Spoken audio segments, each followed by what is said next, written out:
So what class do you have in the theater? I have anatomy and physiology. Ooh. Yeah. What are you learning in that? Right now we're going over the integumentary system, which is What? like... What? I've never even heard of that before. That's like your epidermis and your dermis, and like, so it's your skin, basically. Okay. Yeah. What? Okay, so what do you like? I've never heard these words before, and I know you're a medical kitty. I don't know, kitty. A medical kitty. Yes. So what is the epidermis? Epidermis. It's just the top layer of your skin, so it provides protection. Keeps your skin moisture. A lot of moisture protection, and that's basically. Thanks. I learn all about it. Yeah, that is pretty cool. It's weird that people don't always know the skin is the biggest organ in your body, but people don't usually think about it as an organ because it's just all over your body. That is true. I don't really think of it as an organ. I just think of it as like my. Your shell. My shell. Your shell. Yes, exactly. The shell that keeps me all together. So, what do you want to do with like your medical? Well, first off, I had to say when you mentioned shell, I just pictured you. I think you should be a Ninja Turtle for Halloween. I think that like maybe you, Yosef, whoever else like you live with, like you guys should all be like Donatello, Michelangelo, That'd be so Raphael. Fun. How do we do that? Would I get like an actual shell, or would I do a onesie? Because I do like the onesie. I know you're a big onesie guy, but like you're an upperclassman now. I think it's time to do a real costume. You can't just throw on a onesie and call it a day. I think you're wrong. I love my onesie. I've been wearing that Spider-Man onesie since like my sophomore year in high school, and I have not changed. That thing's seen a lot. It has seen a lot. My 1 year memories ago on Snapchat just came up the other day, and it was you and Nolan in your onesies for the 5th and a Friend night, and I was like, oh my god, that onesie, I can't escape it. No, it's everywhere. But I put it on yesterday because we had our philanthropy dodgeball. Oh yeah, how'd that go? It was awesome. Did you win? I personally did not win, but the SIG up team did win, so I was nice, okay, that's good. But I put it on, and I'm like, holy shit, this thing is so small. I'm like, Too many times in the dryer. Yeah. I think so, because now it's like it goes up to like my shins, and like it goes up like half of my arms, and it's just very unflattering in the crotch area. I'm like, I can imagine. I'm like, I don't think I should wear this anymore. So I think I might have to put it in retirement. So maybe I'll buy. It's gonna be a sad day. No, it is gonna be a sad. Unless we buy some more. That's what I was gonna say. I think I'm gonna buy another one. Looks like we got a Target run in the future. I need a onesie just to have. Yeah. It's always safe to have one. Everyone says like, keep an umbrella on you. Yeah. Have a onesie in your closet. It's just like the classic. I was so mad. I wanted to get we had like a country night or something, and I wanted to wear my cow onesie. Yeah. And I look in my drawer, and I left my cow onesie at home, along with my monkey onesie. I was really gonna drive home the next day, just go pick them up, make a 3.5 hour drive, be like, I need this. Worth it. It is worth it. Yeah, no, they're so cozy. Like I just. And it's one garment. It's like why girls have to wear dresses because it's like you don't have to worry about like top, bottom accessories. It's just throw it on, you're done. Is that why girls love dresses? I mean, by the girls I've talked to, my major consensus has been that I've received has been it's just easy. So maybe for guys. It's the onesie. Yeah, the onesie is equivalent to the dress. Why is there not like a one-piece male outfit? Like there's then the you're dress. Wrestling. Then it's That is true. a singlet. Yeah. Oh, I guess there is. I don't want to be wearing a singlet. I'm thinking like a onesie suit, like a classy thing. So you don't. Well, a lot of guys have been wearing dresses like Harry Styles, Pete Davidson at the Met Gala. Or no, I don't know if Harry Styles did, but like. I think I've seen Harry Styles. Fashion. Yeah. I love Harry Styles. He performed in New York last night, didn't he? I saw it on a bunch of people's Instagram stories. Yeah. But yeah. I think I went through my major Harry Styles phase already, but like still got in the back of my mind. In his One Direction years, or? I was a huge One Direction fan, like die hard. But I outgrew it, but did you? I have a warm place in my heart. I don't think I have a warm place in my heart for them, yeah. So what is the appeal? Is it just they're just 4 gorgeous men? British. Good singers. And they're like nice. I don't know, they got famous off the X Factor, which I thought was cool. Cause like they weren't like already famous, which is, Simon brought them together. Simon brought them together, but. There was this one girl in my class. It was either Justin Bieber's birthday or Harry Styles. I think it was Justin Bieber. she would bring in cake on his birthday. Wow. Every year. That's awesome for you. Oh, it was awesome. That is great. I love Justin Bieber's birthday. Yeah. I got cake. I bet he loved it too because he got cake. Yeah, well, he like, that being that famous and that stardom, I like that. That's wild. That's weird. I actually saw them in Skinny Alice, Justin and Haley. Who? Justin Bieber. Yeah. Yeah. How? Did you say hi? No, it was a funny story because the Baldwins, like one of them has a house on Skinny Alice Lake, and so Haley and Justin were visiting, and I used to lifeguard like right in town, like at that main park. Mm-hmm. And one day I see like this group of girls running by, and I recognize one of them as my friend. I yelled, I'm like, where are you guys going? And then I thought she said the Jazz Fest. The Jazz Fest. And I was like so confused. I was sitting there at the lifeguards, and I was like, why is like a pack of teenage girls running to the Jazz Fest? Like I didn't know that people were like that into jazz. And also like the Jazz Fest is across the street usually. So wait. So there's actually a Jazz Fest there? Yes, there's a lot of little music festivals in Skinny Alice. It's an older crowd. Okay. They appeal to them. You're never gonna see a rap concert there. That's fair. But you'll see some jazz fest and polka music. You know the works. And I see them running by, and then later, earlier context, but before that had happened, I saw this couple walk by, and I remember seeing this girl, and I was like, wow, her legs are so long. Like it's just like, I was just like, whoa. It was like, not much to lifeguard there, so you're kind of looking around, surveying the premises. Mm-hmm. And then we were on go on Twitter, and like everyone's posting pictures of Justin and Haley, and then texted my friend. She's like, no, I said Dick, we're running to Justin. And I heard Jazz Fest, but yeah. I guess jazz was just on your mind. Yes, like I saw them walk by, and I didn't say anything, and then because I didn't realize it was them. Because also he was wearing, wearing like very baggy clothes. Yeah. Like he wasn't like looking like a star. And then I guess that was him. And then they were like walking around town that whole weekend. People were like harassing them because they probably thought like, oh, this is such a small town, we won't get any attention. But they did. Anywhere you go. That's why I don't think I could ever be famous. I like my privacy. It sucks. I do too. Yeah. Privacy's great. I do like that, but like long legs. I was like, because they were so long. I was like, whoa. What do you do with those? So long. Run? Yeah.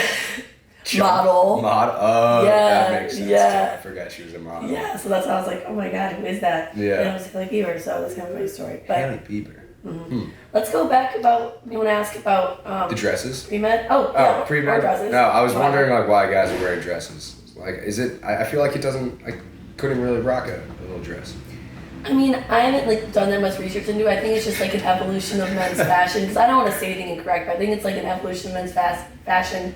And like embracing that like you can still be masculine and like wear some feminine clothing. And or like kind of like, breaking the boundaries of like what's masculine, what's feminine, That's good to know. Because a lot of guys paint their nails now too. And, yeah, I have been seeing that. Yeah, and it's like more accepted and stuff. And I think it's just like, kind of breaking those barriers. Stop. And just, where you want. That's good. Now I can say proudly that I love wearing my thongs. It just feels great. Okay. I'm kidding. I wear boxers. I feel like I'd be so uncomfortable if I was rocking a thong. I don't think it would stay in spot. Yeah, I don't know much about that. I can't. Back to you, man. Little topic switch. Yeah. So what do you want to do with this? Are you going to school? You are going to school next year. Where are you going? Well, depending on how I do with my Mcat, which I get my score back. Today is October 4th. I get my score back in 11 days. If I get the score I want, like the score that I need, then I'll be going to upstate in the fall. And then if not, I'll take a gap year and take the Mcat again, and then I'll apply like a bunch of schools like all over the East Coast and probably in the South as well. Alright. So what is the Mcat all about? Like, is that just like a doctor test? It's the medical college admissions test. Okay. Yeah, so there's 4 sections. The first one is biology and biochem, which I like the best because I'm a bio major. And then it moves on to CARS, which is critical analysis and reasoning skills. Oh, I thought it was like actual cars. Yeah, I wish. Actually, no, I don't want to fail that. But CARS is interesting because it's just testing your reading skills. So they'll give you a passage about like anything in the world because nothing medical related, like talking about Quentin Tarantino's film or Mozart's piece or like modern ballet or like a lot of like art stuff because they don't think that a lot of pre-med students probably read about that. So like, and they'll ask you a bunch of questions about it. They're like kind of hard, like what did the author mean or like in this sentence, like what was the underlying tone? You just have to kind of process that. So that one's interesting. I like that one. And then, physics and chemistry and organic chemistry, and I don't like that one. And then the last one is psychology and sociology, and I love that. Psychology is so interesting. If I could do it all over again, I would have been a psych major because I think that is so cool. Yeah, and it's such a new science too. Yeah, and which like is wild. Everything about it is just crazy. Like learning about like dreams and sleep and like personality. And I took childhood psychology and it was one of the most interesting classes because you learn like why people are the way they are. Like a huge part of it is like how they were raised and like different parenting styles and like it's just so cool. Like how I don't know. Like you can be like, oh my god, like go home. Tell my parents, I'm like, see, this is what you did wrong. And this is what you did. I'm just kidding. No, but that's it's really cool. It's just like that argument was always like nature versus nurture. It was like, which one is it? It's like, you silly goose, it's both. Yeah, But it is. That's why I always feel bad for people because you can't choose your childhood, obviously. So and you get so dinged up from it. Well, some people do, and then the rest of their lives. Like they act in certain ways and they don't know how to act any other way because it's just how they were socialized. Shaped. Yeah. But that's why I really think I said this to someone. I say it a lot, but it's just I think we need to like teach childhood at a certain point. Like teach your childhood, so like you can even if you had a bad childhood and you weren't raised in the best way, like you should be able to take psychology classes and look back at your life and say, oh, like. I didn't get attention as a kid. That's why I act out now. And be like, oh, I noticed that. And then I feel like once you accept it, then you could just like move forward and then be yourself and not have all these, I don't want to say like restraints, but they kind of are restraints. You know what I think you're describing right now? What? Therapy. Yeah, it kind of is therapy. Because that's a lot of it. It's like, it's dissecting your childhood and like learning, how to cope with things. And that's why I think that like everyone says that everyone should go to therapy. I agree. That's why I talk about mental health like in every podcast on your Instagram, like when in the description, like mental health is always a little bit harder. I think that's kind of cool because like it is, everyone does talk about it a little bit. I think that's cool. It's like your physical health. Okay, that's great. Well, what about your mind? Yeah. Like your mind's just important part of your body as well, I think it's separate, but they still work together. Yeah. But like you need, sound mind, a balanced man. We're all about sound mind, sound body, and it's just I really do think you need. Like a sound body, like in shape for a healthy mind, and you need a healthy mind to like be a healthy person because like even when you have stress and anxiety, like it resides in your body. Like you're stressed, you get back pains. Stomach ulcers. Is that true? Do you get stomach ulcers? I don't know if that's true. No, I think it plays a factor. I know stress can like really be a part of it. Like, cause some people are like, oh, I'm so stressed, like I developed stomach ulcers. I don't know if that's like anecdotal, but like, I think that definitely does play like a little bit of a role. Yeah. 100%. And like bad skin and stuff. Yeah, huge. Like, oh my god, during final season, I'm like, oh my god. Like, right on the epidermis. Right on the epidermis. You're right. Exactly. Look at you. I'm learning. Little science star. Yeah. A medic kitty. Yeah. Medic. Yes. I'm a kitty. Oh my god. But you wouldn't think like a mental state could affect your body so much. And that's why I think people need to start studying. That's why I'm glad. Well, I guess they have to teach you some psychology, right? If they have it on Mcat. Yeah, it's definitely a part of it. And like especially sociology too, because they want you to be able to like understand what's going on in society and like why people, have these different backgrounds and like social determinants of health are such a big thing too. Like people in low-income neighborhoods, they have like food deserts, so there's no grocery stores in the area, so less likely to have proper nutrition. So like you have to know that when you're diagnosing patients because you have to think about that in the back of your mind. Like, oh, there's, this could be a nutritional deficiency, based on the location. So it's just really good to just be aware of all the like sociology and like psychology. Yeah. It's like I cannot speak to in psychology factors, No, yeah, that makes sense. You need to know everything that affects this person. Yeah. Because the food deserts suck. Like all this shit is just so bad. Like we could have been born in Kentucky and just had no access to healthy food because if they do, it's just expensive as hell. And like when you're working all day, you want to just go to McDonald's, get a quick thing, get back home to your instead of buying like a bunch of veggies and like making a meal that's probably gonna take like an hour or half hour or something. And that costs more too. Yeah. And time is money. Time is money. But it's sad. But what are you focusing on with? So you're going in biology. So, bio. What do you call it? Biology. Yeah. I'm a bio and Spanish major. Well, yeah. I want to talk about the Spanish. Why Spanish? I love learning Spanish. Like in like high school, like I took AP Spanish and like our class was really intense. Like you had to put money into a jar if you like said a word in English. What? We didn't actually follow it that well. Like she wasn't that strict, but like it was really cool. It was just always really cool. I always loved learning about it. Went to Spain for a high school trip. That was really cool. Like my Spanish class. And when I came here, I was like, I can't do all science classes. Like I need something to break them up. And my favorite thing about Spanish class is in all my like, science classes, I do have some friends in it because I'm in the pre-med frat, so I recognize some of my friends there. But but they're big lectures. You don't need to socialize. But in my Spanish classes, like they want you to practice your learning skill, your speaking skills. So all we do is like chat up, and you know I love to talk.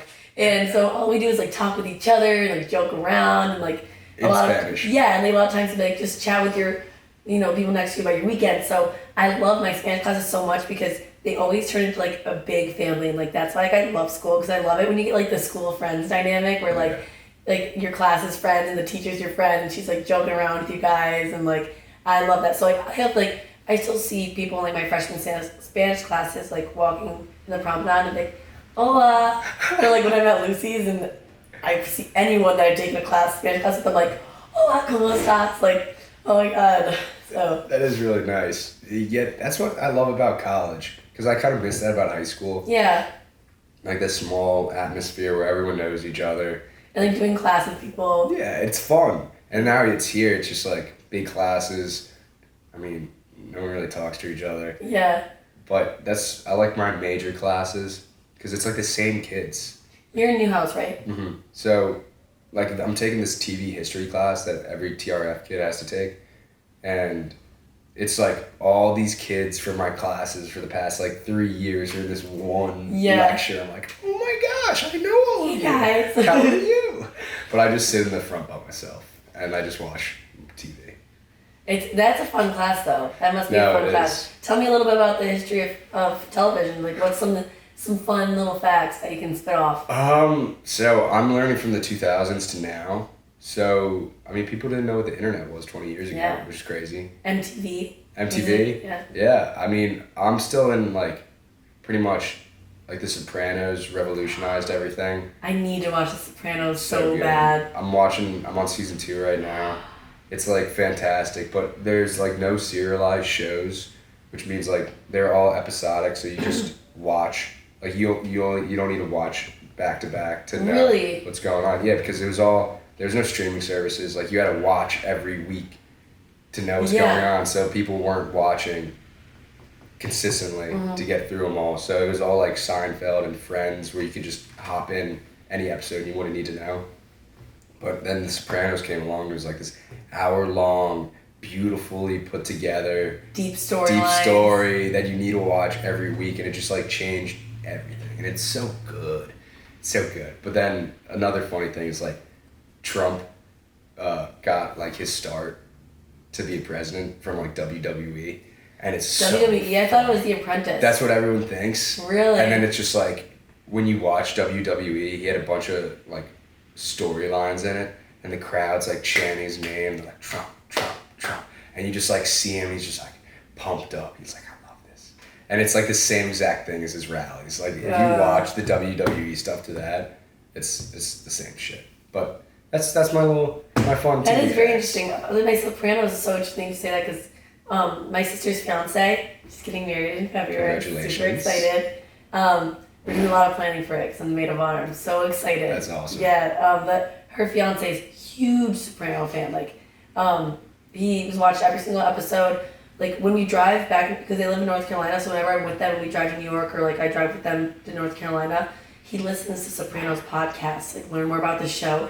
And he went to a Sopranos convention one time and placed like third or something. Like he is a crazy fan. What? Like always talking about the Gabagool, always talking about something. Like oh my gosh. It makes me want to watch the show so bad because everyone's like, it is just one of those shows. It's like one of those like magical shows that everybody loves. Like I've never heard someone say, "Oh, I hate that show." Yeah. Because it's like arguably one of the best shows ever.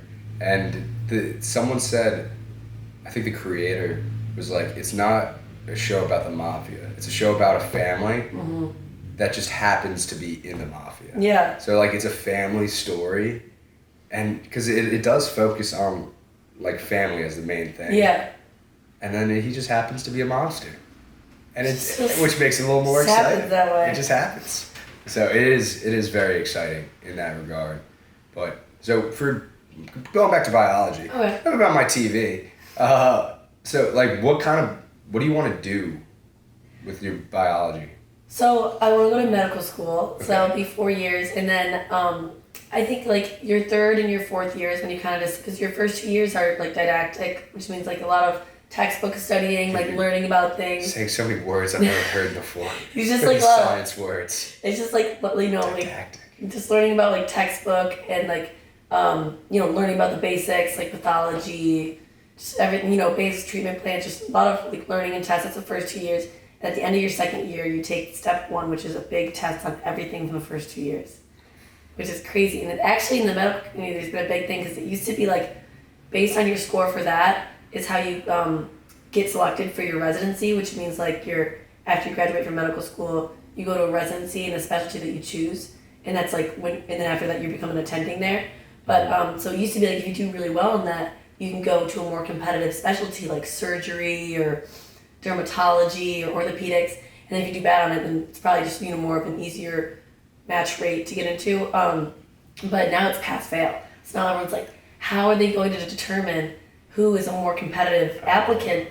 Like some people are like, I hope it's not like, you know, maybe based on nepotism. They really want it to be like when you choose someone based off like family connections or something like that. But like, fuck that. No, but they did it because like, you know, obviously medical school is stressful and they want to like, you know, there's a big push for mental health awareness, and so they're doing it so that like they're like someone's career shouldn't be based off the score of one test, and like so they want it to be more based off, you know, your extracurriculars and the connections that you make and the research that you do and like, you know, like that. So it's kind of nice. I don't know much about it yet, so I don't really have like a thought on it. But there's very polarizing views. Like some med students are like, yes, I love it, and some are like, no, like because I don't know, because I have a good test taker and I want to take that test and I know I would do well. But so anyways, so that's after your second year, and then your third and fourth year are clinical, and that's when you go around different rotations and you like try out psychiatry for a couple weeks, try out surgery for a couple weeks, and then you can like pick which ones you want to choose, and then you apply to a bunch of different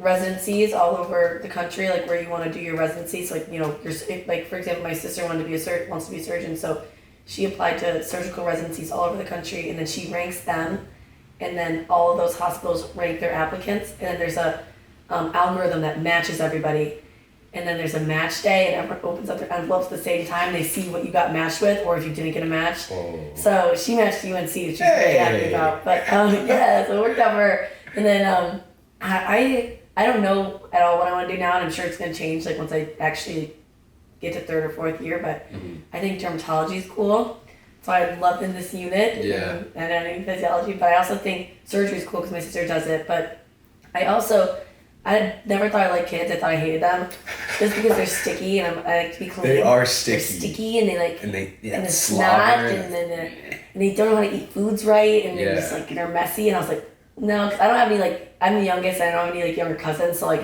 my only interactions with kids, and I've never babysat in my life. Okay. And so my only interaction with kids are just like other people like, can you watch my kid for a second? He's like slobbering. Like, grow up, dude. Yeah, but then.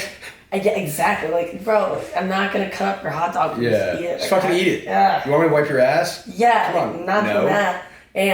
But I started volunteering at like Alisano, and I'm like, wow, kids are adorable, and they're so fun to hang out with. And now I'm like, maybe something pediatric would be cool because I have been starting to like kids a little bit more.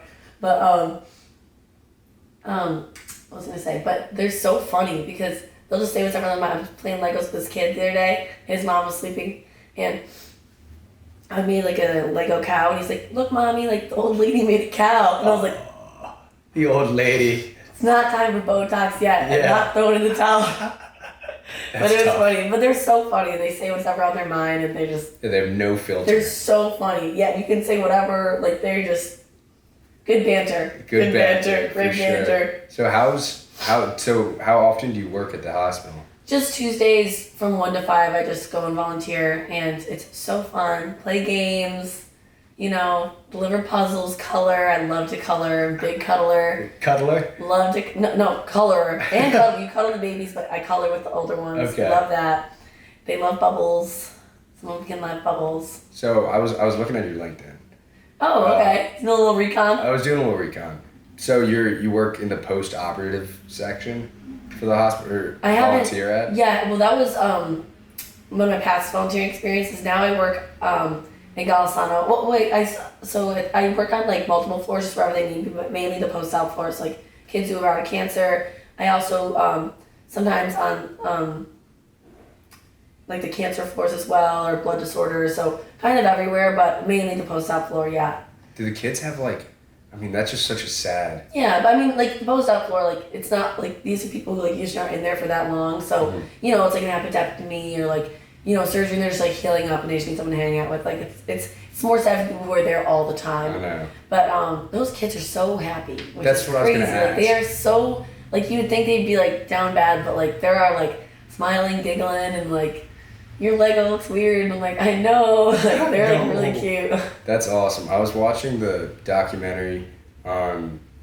how Elon sent the 4 civilians into space, and one of them was a St. Jude's cancer survivor, then went back to work at St. Jude's, and I'm like, they're telling her story. I'm like, this is the sweetest thing ever. Like, she beat cancer, and now she's like helping these kids. Like, that's just like the best person ever. Like, that's literally my sister. Oh, that's what she's doing? Well, she had cancer when she was a toddler.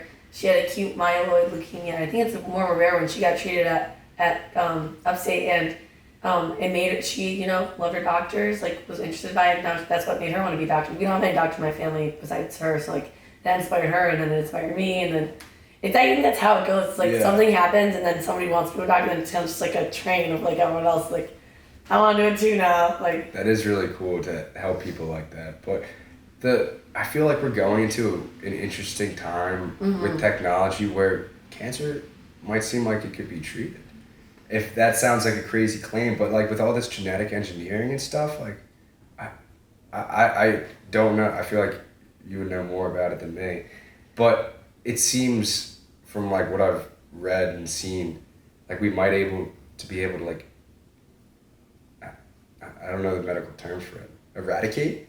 Yeah, I mean, you're just saying, like, get rid of it. Get rid of it, yeah. I mean, obviously, you know, there's a lot of research in it, and there's, like, potential avenues, and there's a lot of ways to, like, remediate some of the symptoms or, like you know, fight back against the spread of different things. And, you know, but it's also, like, every cancer is different, you know, affects different tissues, so it's hard to, like, have, like, one cure-all, but you're right, like, technology is advancing so much that we are learning so much more, like, about the cell cycle and, like, why some cells like rapidly divide without being told to. Yeah, why they do that? Stop doing that. Crazy. But yeah, I mean, hopefully in the future that can be a thing. But that'd be really cool. But that's something else will come up. Genetic engineering is really cool, though. Yeah, I want to talk about that. I think. Well, I mean, a lot of people think, you know, automatically it's bad, but there's different ways, you know, to think about it. I mean, obviously some parts are. Have you seen Gattaca? Yes. Do you like Gattaca? I love Gattaca. We watched it in high school, like with my class, and I thought it was so cool. And now it's a real thing. Yeah, CRISPR-Cas9 is the. I'm like, fuck. Is the technology. I literally watched that, and I'm like, I watched it in high school too. Yeah. I'm like, this is ridiculous. Like this. I know. This is so futuristic. Like this can't ever happen. And then like 4 years later, it's like, oh yeah, this is happening. I think there's so many ethical guides in place. Like I don't know if it actually would happen, but like I think you know those really rich millionaires out there who maybe have like a single nucleotide disorder, like they might be like, say like to a doctor, like, or like a researcher, like, yo, I'm your patient. So like it's really interesting to see. Even, I don't know. There's this documentary. It's called Unnatural Selection. You gotta watch it. It's so good. I would love it. Yeah, you would love it. I would love it. Actually, when I came into school, I didn't know if I wanted to be pre-med or a genetic counselor because I love genetics so much. Genetics? I mean, that's gonna be a booming field. I know. That's why I was like, do I want to be a genetic counselor? And I was like, I don't know, because that's less treat. I mean, you do some treatment, but that's more of like telling people, like reading their DNA and telling them like what's in there. Yeah. And like it might evolve though. You're right. To a new field, but because this kind of stuff, this one person, I forgot what disease he had, but he couldn't like move. Like it was, his body was like degenerating. Mm-hmm. So like he get less and less movement, and he was like couldn't even like swallow and shit. But they would like go into his genetic, like his DNA. Mm-hmm. I don't know the science behind it. No, you're doing amazing. But they'd go in and like switch something up to give him more. It's like a treatment. Yeah. But they went gene therapy. Yeah. Mm-hmm. They went like they did gene therapy, but it cost like $1 million. I bet, yeah. And like they couldn't afford it, and it's just that made me sad.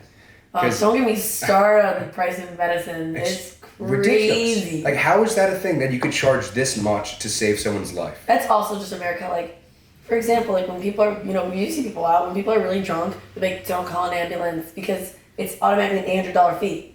And that's, and it's like, people literally like deny healthcare because they cannot afford it. And that's just like crazy. It's ridiculous. The fact, I think everyone deserves to be healthy. Yeah.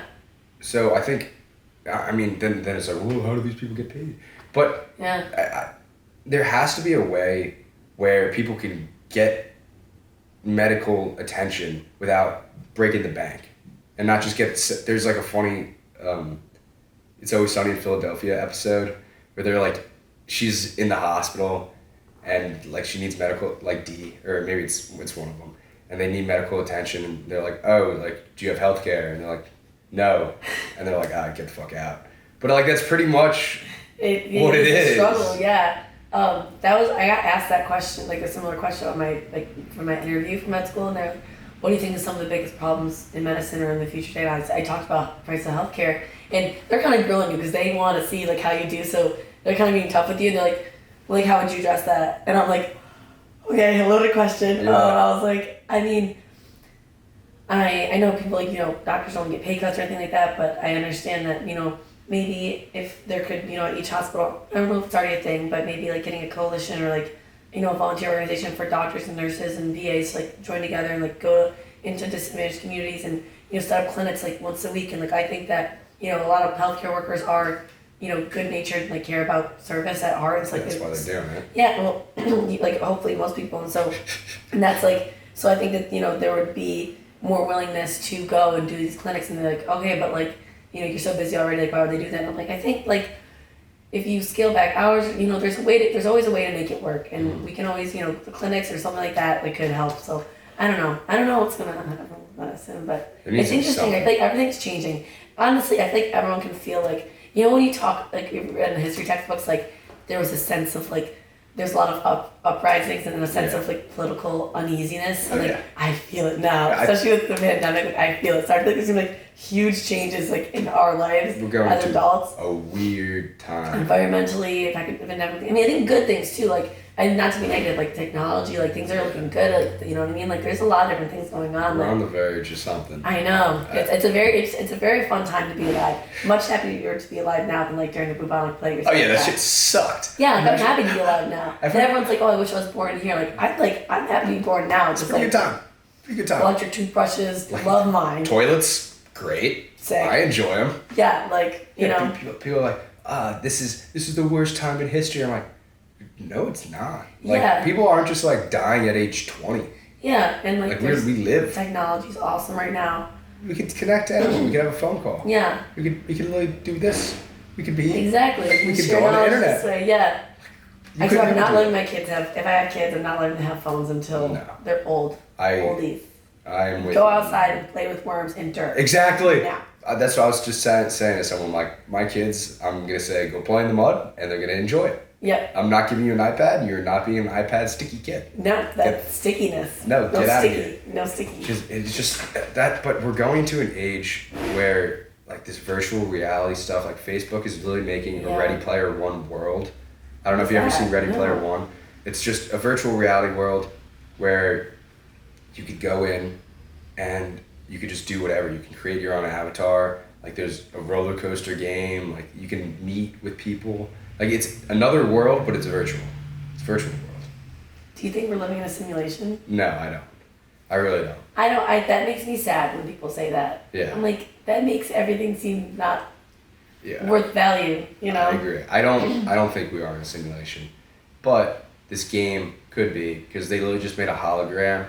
Scientists, I don't know what fucking scientists did this, but now you could touch holograms with air. Like, they were doing this like thing with a basketball, and you put on like your headset or whatever, you're dribbling a basketball, the hologram, and you would feel it. Because you'd like go like this and you'd feel a basketball. basketball. You'd feel the basketball. And then you'd shoot it and you'd feel it. You'd feel the slap back, and they're doing it with like air pressure. So they know how hard, I don't know, with science. Sensors. Science. They know how hard you're hitting, and it squirts. I feel like squirt's not the right word for air. Bursts a certain amount of air at your hand to make it feel. So you feel the pressure of the air, and it feels like you're touching an object. That is so cool, but also weird. So combine that with virtual reality, and now you can go into a world, touch stuff, and feel like you're actually there. And you don't need gloves for this. You don't need anything. Because all your senses, because I took care of the last sense. Or I guess taste is not one. Yeah. It probably will be in the future. Yeah. And like taste and smell, but like you see and you hear as you're in this world, and the same with touch now. Touch. And eventually I bet food and smell will also be a factor. They'll get there. So that's crazy. I did Oculus once at my sister's house, and I was like, that was so cool. I was doing putt-putt. I was like, this is the weirdest thing ever. Like, I actually felt like I was in a whole different world. Did you feel like you were there? I've never done it before. Yes, I did feel like I was there. You need to try it. It is so weird. It's so cool, but like, you kind of walk into things, you know, like, they're like, whoa. But I mean, it kind of tells you like when, I think, spatial awareness, but I definitely was like, okay, like, back away from the couch, and I was like... We're going... Oh my gosh. But I was thinking, because like obviously my best friend is Ellie. She's away for the semester. Sad. I FaceTime, text her every day. See Ellie. I FaceTime, text her Elizabeth. Oh my god. Elizabeth. That's from a show Good Girls, and the guy says that. Yeah. It's funny. But I thought it'd be so cool. I always think when I'm FaceTiming her, like I see her face, like it's, you know, I'm lazy in bed. I don't want to hold it over my head. Yeah. So I'd be like, it'd be so cool if I could just like set it on my bedside table or my dresser, and like a little Ellie hologram would just pop up, and I could just like talk to her, and like if she's showing me her clothing haul or her grocery store haul, she can just like pick things up and show me instead of like, you know what I mean? Yeah, like, that'd be awesome. It's like Star Wars. That'd be so cool. I've never watched Star Wars. Oh yeah, they have like. Did they pop up out of the? Like, and say little person. Yeah. That's so cool. So cool. But I thought a few years ago, Apple was talking about like a hologram. I remember a hologram something. Keyboard. And I'm like, that's sick. Yeah. And you could someone actually made it. There's like an extension that you could buy where it's like, it pops out a hologram keyboard and you could like type on it. That is so cool. Like, that's wild. I need to learn how to type better on the keyboard. Oh, I am a big one finger. I'm a big one finger person. Because in 3rd, 4th grade, like when we used to play those games, the typing games, I would just like lower the tab and pull up like fun math games. Yes, or, like, cool Pop math. Tropica. Oh, Pop Tropica. Webkins. I was like, was so good. I gotta feed my Webkins. I gotta get my daily prize. Yes. Like, can't have time to type. And now in college, it takes me like 3 hours to write a 2-page essay because I don't know how to type correctly. Yeah, I'm not a great typer either. Yeah. But yeah, we are. I was watching this advertisement. You know, it was this guy like in this gaming chair. He had a VR headset, and the chair like moved and stuff. And I'm like, this is where we're going. Like, yeah. My parents thought I was a jabroni just like sitting on my couch like playing Xbox. I'm gonna walk downstairs and see my kid in like a full on like headset, just like in a different world playing. I'm gonna be like, what is this kid doing? Like, we're going in such a weird place. I always think like when my kids are little, like if I'm gonna like Pop Smoke's gonna come on some like old radio and be like, oh, yeah, kids, you don't get it, like it's pop. It's pop. Or like, you know what I mean? Like our songs, like I wonder if like there's so many songs like in college, like I can't think of the name of the song, but like our freshman, it was when you were a senior in high school, so it was when I was a freshman, like the song of the year was like, there's always like a song of the year kinda. So I was like, Mobamba, exactly. Like, I'm gonna hear that as an adult, like a single tear's gonna roll down my cheek, like, oh. Yeah, driving down the freeway. Like 2018, like the college year. Driving and they're gonna be like, to school. Mobamba comes on the radio and you go, I got hoes. Yeah, I'm gonna drop like, my kids off at school and they're gonna be like, you are so embarrassing. Yeah. Just blasting it, rolling up. Oh my gosh. I watched a little bit of your podcast with your dad. Yeah. And he's a huge Grateful Dead fan. Mm-hmm. So have you inherited that? I have. Because when we drove to hockey tournaments, or just hockey games. Big hockey guy? I used to be. Yeah. I just do intramurals now. Oh. I'm a bum. At Kennedy? Yeah. Nice. Big time bum. But I played the other day. After warm-ups, I was gassed. Yeah. It's hard. I can't do this anymore. It's a lot of balance. It's hard. Yeah, but so we would drive, and he would put on, like, I play my music, like hits one or whatever, and then after like 10 minutes, he'd be like, I can't listen to this shit anymore. And he would turn on like the Grateful Dead Sirius XM, and we would just rip it. I'm like, this sucks. Like, I hate this. Like, there's like no words. Yeah. And then we would just listen to it for hours and hours and hours. And we would listen to the station, so sometimes they'd have concerts on, and he'd be like, like Scarlet Begonias, because they would do like a jam. The first note, like not even. So they would do, how they do it is like they just jam, and they go from like song to song by like just like flowing. They're flowing into it. That's so cool. Yeah, he would just like, at the end of a song, he'd be like, it's gonna be like Fire on the Mountain next. And like there'd be no words. It wouldn't even be like how it sounds, if that makes sense. And he would just know. I'm like, how do you know that? He's like, dude, I've been listening since I've been in college. Was he like a roadie, like followed them on the road? No. It's kind of like, it's just a deadhead that just like follows him. Like, I think Morgan's parents did that. Yes. But he went to a few concerts, but he just never really did like just follow him around. But then when I got in college, like I just started listening to him more. And I'm like, ooh, what got me into it is like I love the words, like the lyrics, because they all have a story. Like each song is from a different perspective. Like say there's a song called Loser, and it's about this like degenerate gambler, but it's like from his perspective. So it's like he's playing poker, and he needs an inside straight, which is like such an unlikely. Yeah. And he needs a queen, and he's like, I feel it, like I'm gonna get it, like I could, like I'm gonna win this one, like it's my chance. But he's a fucking loser because he's just a gambler that thinks he's gonna win. But they make it seem like he's gonna win the whole time. Yeah, and that like you feel for him because you're in his head. Yeah. You're seeing it from his perspective, and each song is kind of like that. It just tells a different story, and that's what got me into it. And now I just like fucking love it. Like it's so. I gotta listen to some after. I love it. It's so good. I think it's so cool. Like parents give like their kids their music taste in a sense. Like my parents have very different music taste. So my dad is a huge Rolling Stones fan, like classic rock. So like I love the Rolling Stones. And my mom's like a huge Diana Ross fan, and like Motown. So like are you okay? You want to take a water break? No, I'm good. Okay. I need to go to the doctor. I think I have like pneumonia or something. I'm so happy to be here with you today.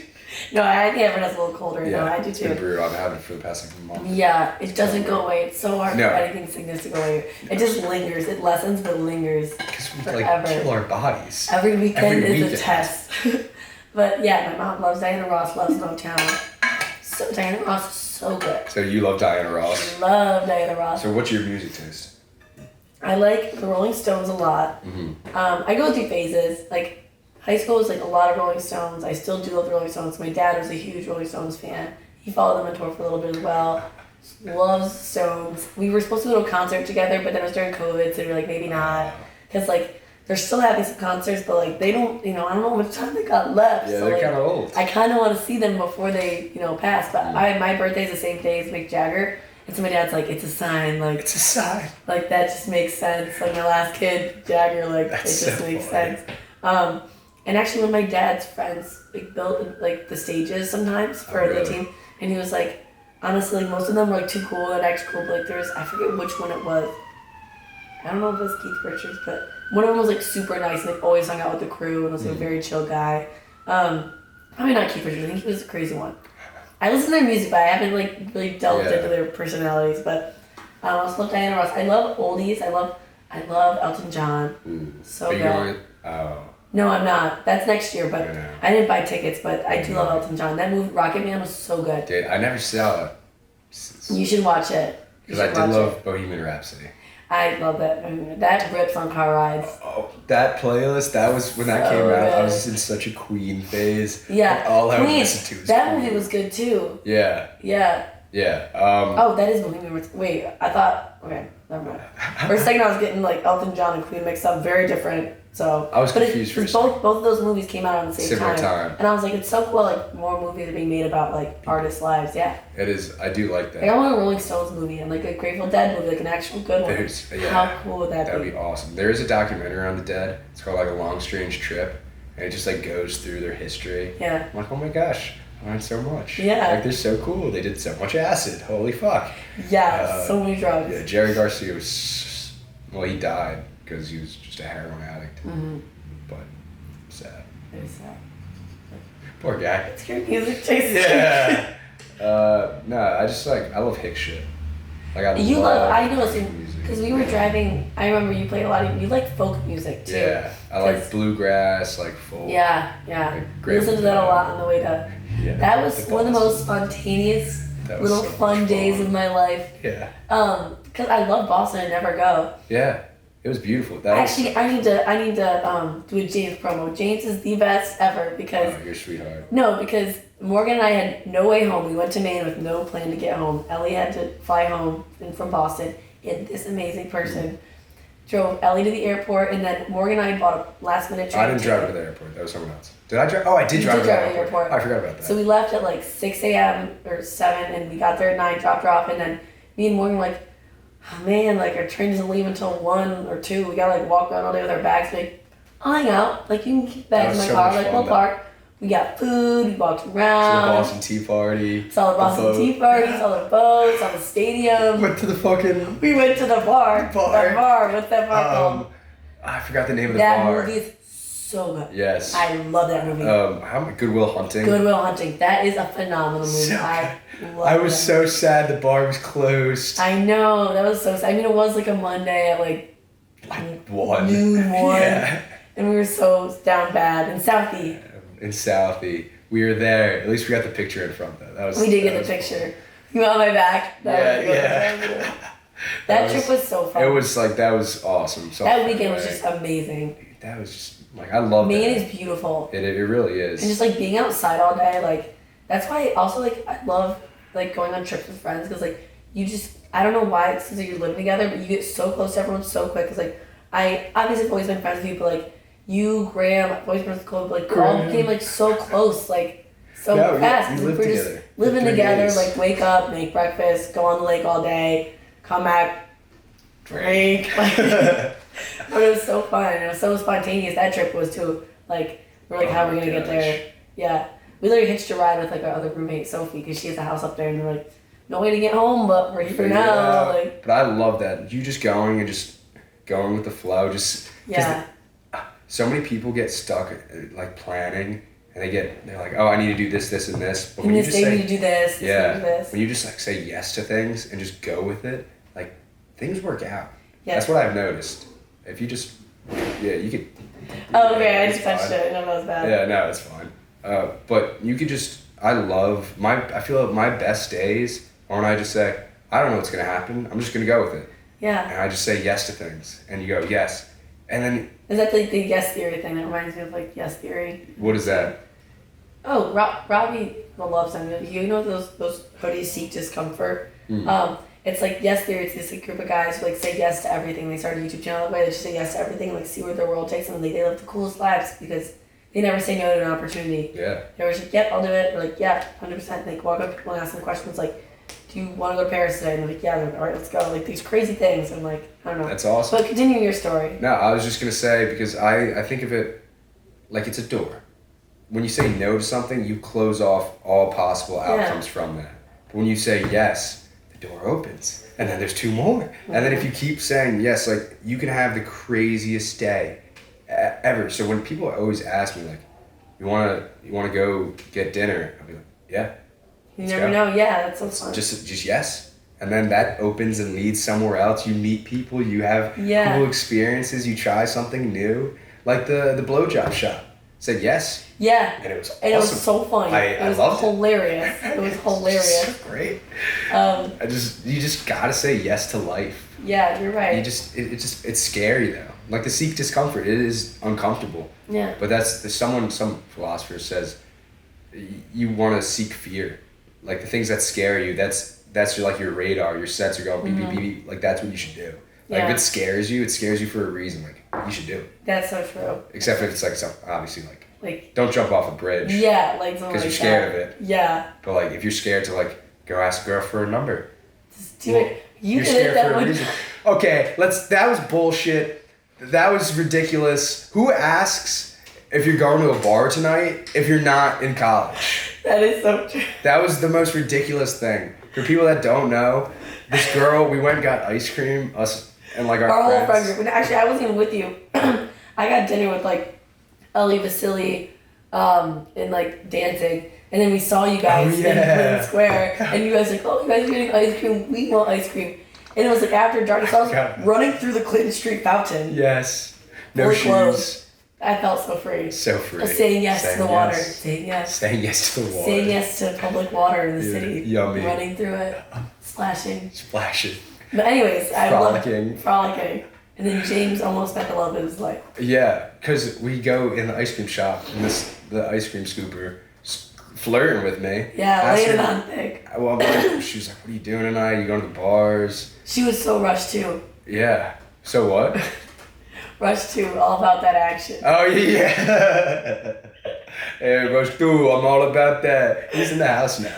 That's awesome. We have to meet him. Yeah, he's awesome. I love him. When we leave here, I want to see if he's here. Yeah, we can check. I'm about that action. I'm about that action. Rush 2. Yeah, so we get outside and they're like, oh my God, James, she was flirting with you. I'm like, okay. And me and Ellie were like, you have to ask her her number. What if that's your wife? So, like, and I was so nervous. Up so much. Because she was cute too. Yeah, she was really cute. And I was like, fine. So I go back in, so nervous. I was kind of like, I was so no game. I asked for her number, start texting her. And then I'm like, what school do you go to? She named some like random school. I'm like, what is that? She's like, oh, it's high school. I'm like, oh my.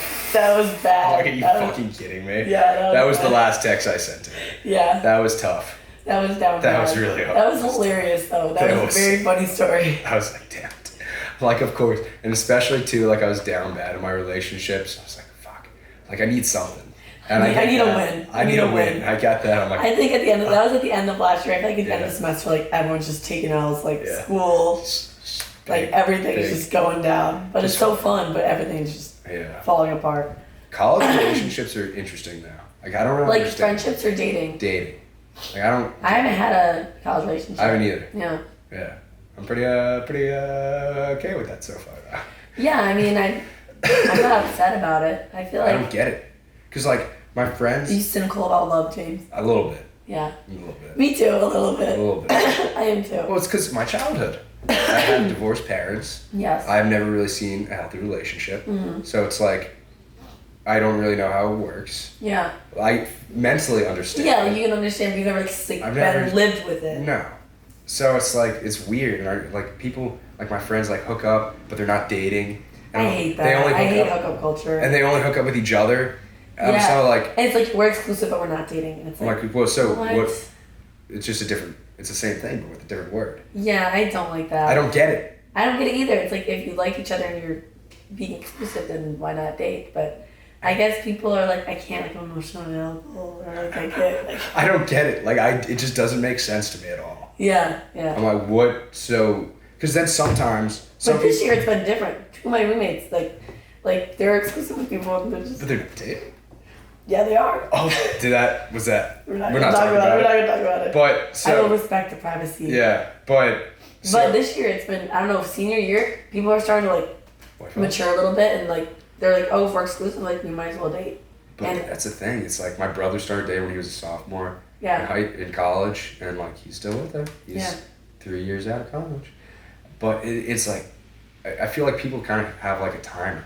And they feel like, oh, I'm graduating college, like I'm never gonna find anyone. Yeah, you don't want to settle though. Yeah, that's what I'm thinking. I'm like, don't settle. I'm like, outside of college, like you're still gonna be able to find people. Yeah, I think even if you're 40 years old or 50 years old, you know what I mean? Like you can still find someone. Like there's no time limit on that. Like yeah.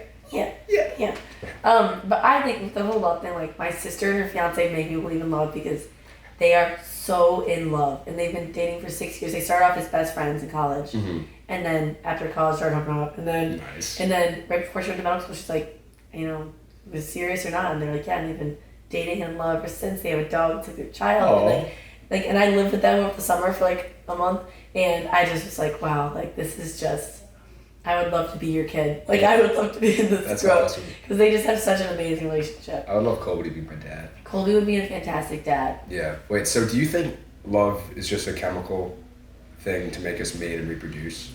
I think that's part of it, but I am very like sensey, emotional, and like I think that like love is a feeling, and I do believe in soulmates, but I don't believe that there's just one. I think you have multiple soulmates. Like there's so many people in the world, like it's very probable that there's multiple people who like would suit you very well and that you would do really well with. Yeah. So. But also monogamy is interesting. Thing. People are like, oh, like humans aren't designed to be monogamous, but I feel like it's like nowadays we've got to adapt to like monogamy is like more beneficial or more like advantageous than being. Yeah, I mean, polygamous. I took a evolutionary psychology class in high school, and I found it so interesting. Like we were learning about like the Madonna Theory, which I don't know that. It makes sense why like. Let's see if I can remember this. So quiz time. Pop quiz. So it's pretty much women are more. So men are more frisky, they get around more, but women don't want that because they have to carry the baby and they have to take care of it and stuff. So and also women just have a set amount of eggs. And it's just very. We have so many. Yeah. So shit. So for men, like we learned about biology, like they have high quantity, low quantity, reproductive cells, like they're what I mean, and then like their germ cells, and then women only have a few. There's not that many. They're very high quality. They have like all the information, and like they can't be just what I mean. They can't be just. They have to be reproductively very picky. Yeah. About who they pick. And it makes sense. Yeah. Too. And it's like that's why it's like men. There's this funny video, but it's like a real thing. Like it's a guy goes ask up to a girl like do you want to come back to my place and have sex? And the girl's always like no. Yeah. When a girl does it, every guy's just like. Yeah. Okay. Yeah. I mean, this is generalized. No. But it's like it was like, but it was just a video. So you guys were like learning about it. Yeah. But it doesn't make sense in that way. It's because like the woman like in our past, like you want the men there to like provide, make sure you're safe. But you don't want them just bailing because then like where are you gonna get food? Mm-hmm. Like how are you gonna survive, provide for the kid? So like you would want the best mate you could get, but nowadays it's so different. Like, it's so different. Everyone can survive. Yeah, and like I grew up in like a very strong woman household. Like me, my two sisters, like four women, and then my dad. And my dad's very like love women. Like you guys are great, and like everyone's killing it, and like so I'm very like. Shit's changed. Yeah. We don't live in the fucking Stone Age anymore. We have to kill bison and fucking moose to survive. I don't want moose. Deer? Moose. Yeah, deer. People still kill deer. My old house used to have a bunch of deer around. They're so cute. They are cute. They're overpopulated. Yeah. Too many of them. But I don't really remember the Madonna thing, to be honest. I think you got to, it sounds like you explained something that made sense. I explained something. You explained something and it made sense. I don't think it was that. But I do think evolutionary psychology is so interesting. Yeah, 100%. Because we have stuff in our like DNA, like in our blood, like these intrinsic, I think that's the right word, parts of us that like stay on, like our animalistic side that helped us survive in the past, that still carry through now, that just don't make sense for us now, but we haven't evolved past them. Well, sometimes evolution takes time if there's not like a huge selective pressure. Yeah. That it's so. Like if it's not like life threatening, Yeah, because some things just like stay around. Like why do we still have our fucking gallbladders? Is that the one? Gallbladders you need. What's the one? Appendixes. Yeah, appendixes. Let me get that. Yeah, I was interested about that. I think there's like some theory that it might have like some I know it's a vestigial structure, but like there must be like some underlying, like some type of thing to make it kind of advantageous. Because like right now it's not. Sometimes wisdom teeth. You don't really need wisdom teeth. Yeah. That's why some people are being born without them. I still haven't gotten mine out. Crazy. Really? Yeah, I got all 4 out. Oh, nice. I'm just so wise. So wise. Not anymore. Not anymore. Fuck. Should have kept them. My sister one of my other sisters woke up halfway through hers. They didn't do the right amount of anesthesia, and she was so scarred from the experience. She refuses to get the other 2 out, so she has like 2 out and 2 in because she's so scarred, and she's that's terrible. And she doesn't want to. Imagine you wake up halfway through surgery. They're like, whatever. Yeah. I've had a way of teeth stories too because my baby teeth would not fall out. They just would not fall out. I had like my 4 adult teeth and my 2 bottom teeth. Adult, and then everything else is baby. And I was in 8th grade. I had all my baby teeth basically, And I thought about this strategically. I'm like, I don't want braces in college. Don't really care about how I look in high school. Like, who cares? So I was like, in 8th grade, I had them remove 12 baby teeth. Wow. So I looked like a rabbit. I looked like a bunny rabbit because I had 4 top teeth and 2 bottom teeth. That's crazy. And I had gaps on either side. Why'd they stay for so long? Because, like my adult teeth were all there, but they just weren't pushing down because they were like, we're comfy up here. And I had no reason to move. So, and I was like, I'm not about that. Mm-hmm. Oh, no. What happened was I had shark teeth. So they were all behind my baby teeth. And they just weren't moving because they were like, we're cool here. Like, it hangs all here. Like, we'll just stay back. We'll just stay back. And I was like, no, you're not. So I had 12 teeth removed. And I remember, like, they didn't put me under. They just gave me laughing gas. And I was like, oh, my God, that's so funny. Because they're like, I was like, oh, my God. And then it sucked, 8th grade, not having, like, teeth, really, but... Hey, you got through it. Now you have teeth. You got a nice smile. Thank you. And then I had braces for, like, all of high school until senior year. I told my I was like, these are coming off now. Senior picture are tomorrow. Yeah. Don't care if they're like, you have 1 more month left. I don't care about 1 month. But, yeah, so that was my teeth story. And it's such a scam, too. They don't tell you after you get your braces off, you have to wear a retainer for the rest of your life. I need to get back on my retainer grind. I gotta start wearing it again. I'm not good about it. Yeah, I literally have a permanent one on my bottom. Really? But it's like behind. Oh, okay. Oh, I see a little bit of metal. So it's like, yeah. So I have that one, but I have to wear my top one. You have very straight teeth as well. Thank you. I wear my retainer every night. Nice. My dad like makes fun of me too. He's like, so like, what happens like when you have a girl or like when you have like a girlfriend, like you always gonna wear your retainer? I'm like, yeah. If she wants me to have straight teeth, I'm gonna wear my retainer. Yeah, never change. But it's like I'm supposed to clean it every day. I just haven't cleaned it in like months. Oh man, so gross. I think it's time. I think it's time. Just scrub it up. It up. Yeah, but I actually, when I was young, my brother's being a bitch. So I don't know what, he was on a couch and I was on the ground. I don't know what made me say, I'm going to bite his sock. So I bit his sock. No, what the fuck was I doing? I bit his sock. Biting was a thing when we were little. Yeah. So, and then he kicked and it twisted my tooth. And then it fucked up my whole root. I had to go to the dentist and they had to pull out my root and shit and you could still see here. It was fucking terrible. But I got it out. And now live to tell the story. Yeah. Just tell the tale. I used to, I was a nightmare when I was 5, 6, whatever. I used to when my sisters were babysitting, I would bite them. They'd call me Brady's, we won't let Brady play with the markers and you keep biting Katie. Yeah. It's effective. It is. It is effective because we don't have any other strength. Yeah, you're right. We can't fight back. We got the shark teeth. Got the shark teeth. Mm-hmm. Yeah, my brother and his friend beat the shit out of me with pillows and just broke my thumb. Oh my god. I used to break my thumb all the time too. What's with that being a kid? I don't know. I think my thumb's broken right now. Really? And yeah, because you can't really tell. You should just I just can't bend it. Yeah. At all. Probably. That's as far as I could go. Yeah. And it's been like that for a month and a half, maybe 2 months. So maybe I'll go to the doctor. So maybe it's time to check that out. Dr. Brady, my thumb broken. I have no idea. Yeah. But I broke my thumb one time because every snow day, we used to, the stairs, we'd, put all of our mattresses, on the stairs. Oh. And put a mattress against the wall and slide down. Yeah. And one time I just, slammed into the wall and, I was like, yep, you're never doing that again. Yeah, but that sounded like a good time. Yeah, it was so fun. Our actions have consequences, which suck. It does suck. It's not fun. And this is actually probably one of my biggest fears is just losing my body's functioning. Me too. I love being mobile. I do too. I think a lot of people take it for granted, being able to walk. Being able to talk. Exercise, being talk. Able to chew. Yeah. Breathe, see. I really want to learn sign language. That'd be cool. Yeah. I saw someone do it the other day and I'm like, that'd be so nice if I did, interact with a deaf person or someone hard of hearing. It'd just be so nice just to is that something? Oh, I don't. Oh. And probably, I don't know, fucking. Who knows what you just said? Yeah, Who knows what you just said? Offensive. Yeah, very. Canceled. Canceled. Fuck. But I'm just so scared. Because literally, it could happen any moment. You're driving in a car accident, fuck, you're paralyzed. Yeah. That scares the shit out of me.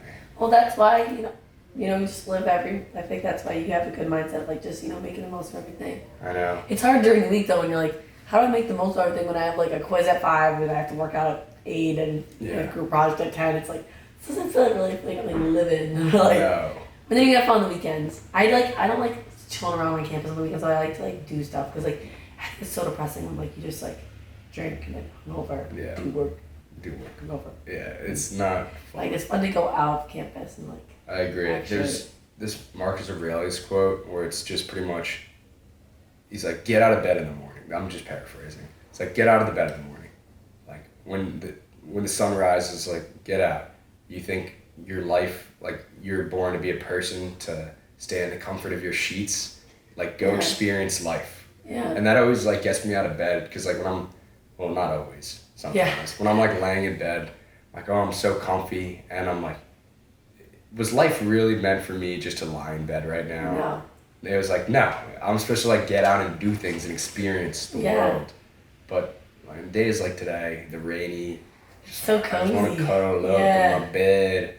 Just like, yeah, but you know exactly what I'm saying. I know. This morning, when I get up, my thought is I have this thing where I have like the coaching thing in my head that I say if I wake up and I'm like, I wake up and I love to sleep and I like love my bed and I just like wake up and I'm like, oh, I just want to stay in bed, like, or like I'm so cranky, like I don't want to get up and like do all those things, and then I just remind myself, I'm like, I always remind myself like you are in control of your mind, you are in control of how you feel, you are in control of your day. So if you want to stay in this mindset and be cranky all day and tired and lay in bed and be unproductive, that's up to you, girlfriend. Or you can say, you know what, when I woke up for the first couple minutes, I was a little cranky, but I realized that, and now I'm like, you know what, this can be a beautiful day, and we'll make an awesome cup of coffee, say hi to my roommates, and have a great day, and be awesome and productive, and have an awesome time. And then I do. Because you have to talk about it, you gotta pump yourself up. But on some days when I'm so tired where I forget to have that pep talk, and I'm like, oh man, like class, oh man, forgot to work out. Like, but I think everyone should have like that little, inner monologues are so interesting, I think, because like everybody has one. You never know what someone's thinking. I would never want to have that superpower, like reading people's minds. I would never want to have that. I don't want to know. I got enough in my head. I don't need to see what else is in That is so true. I'm thinking too much as is. I would rather not have anything else in there. What superpower would you have? Oh, sorry, I didn't mean to go. No. Superpower would I have? Probably teleport. Teleport, me too. That was sick. Yeah. Boop. No driving, no. Yeah. Just teleport. There. Boop. Right there. That is cool. It is. I would love that. But, is your voice in your head your voice? Like, does it sound like your voice? This is what I'm really curious about. I always want to ask other people about it. I've actually never had this conversation, but my voice in my head, it doesn't have a voice. Like, I don't hear noise, which is probably a good thing because I'm not schizophrenic. But yeah, I don't hear voices. Yeah, but it's just, I don't know. It's like, okay. I hear it's like a conversation. Like I'm thinking words, but like I don't see words, but I don't hear anything. You're just there. Yeah, like I just like I hear this internal monologue, but I don't. I guess if there is a voice there, it is my voice, but not when it's all raspy. Yeah. But I guess I don't really have. I can't really think of. There's no voice for it. Do you? I don't know. It's like such a weird thing. It's really hard to describe. What even is it? It's not like a voice. It's like kind of is. I can't really describe it. Because we just you can't hear what's in my head, but I just said in my head I'm thinking to try to hear what voice. I've been doing that this whole conversation right now too. I'm thinking. That's what I'm saying. Like I hear it. You can't hear it. I can't hear it. I obviously can't. I can hear myself saying it in my head. Yeah, but you can't. And now if you're listening. This feels like this is the conversation you'd have when you're not. Yeah, but I'm not.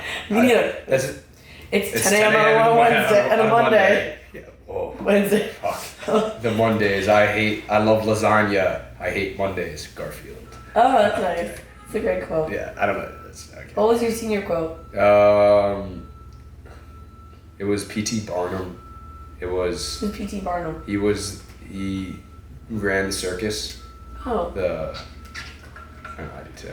But it was, the noblest act is that of making others happy. What a beautiful, that's very similar to my senior quote. What was yours? Be the reason that someone believes in the goodness of people. Oh, that's nice. Yeah. That's a good quote. Yeah. Yeah, we gotta. They're both about humankind. Making other people being a little nice. Because why would you want to make why would you want to be the person that makes someone feel bad? Yeah, I don't get that. Why would you want to be that person? Like, that sucks. We've all felt bad.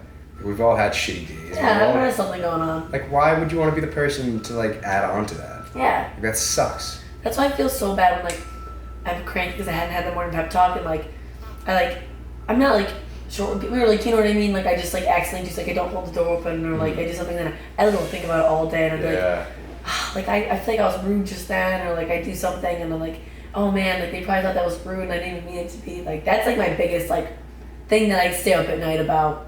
Yeah. It's just, well, before, I held the door open for someone once, and I got bitched for it. They're like, you don't need to hold the door open for me. I'm like, eh? I'm like, are you fucking kidding? Like, I hold the door open for everyone. Yeah, like, it's not like a sexist thing I'm doing. Yeah, it's kind of nice. It's just, I just want to make sure we're not going under. All right, perfect. Oh. We still got time. Oh, perfect, yeah.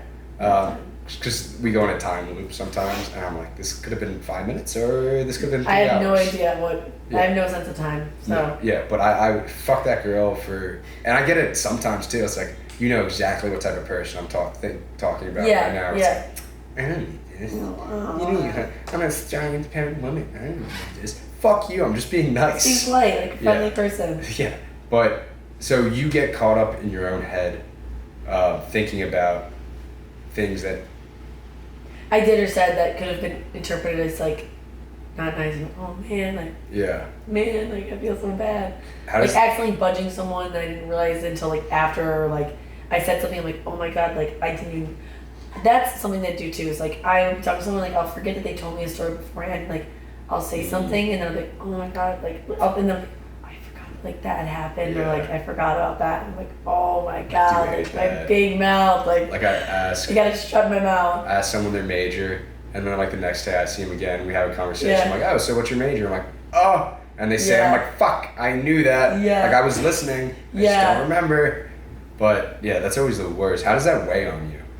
Oh, another thing I just remembered. My biggest thing, though, is I feel like recently I've been more of a talker instead of a listener. And I think I've been talking about myself a lot. And it's something that I just noticed myself. And I'm like, I think about it and I'm like, oh, it's probably annoying. Like, I gotta stop doing that. Like, be a better listener. Listening is important.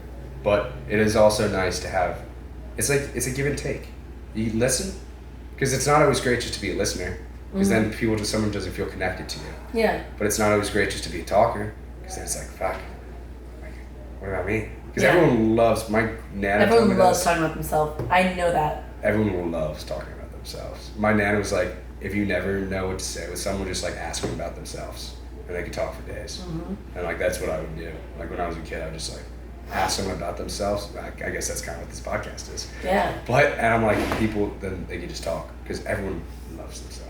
That's why I know. That's exactly what I literally always think. Because whenever I want to, like, make a new friend, or like I'm stuck somewhere and I don't know anyone, like, all I do, I'm like, so you just love asking on people, because everyone loves, you know, and as soon as, like, you notice, like, the little sparkle in their eye about something, you just draw on that subject, because you're like, they're gonna love that, like, keep talking about that. I'm telling you, I know we talked about this in the past, but you should start a podcast for sure.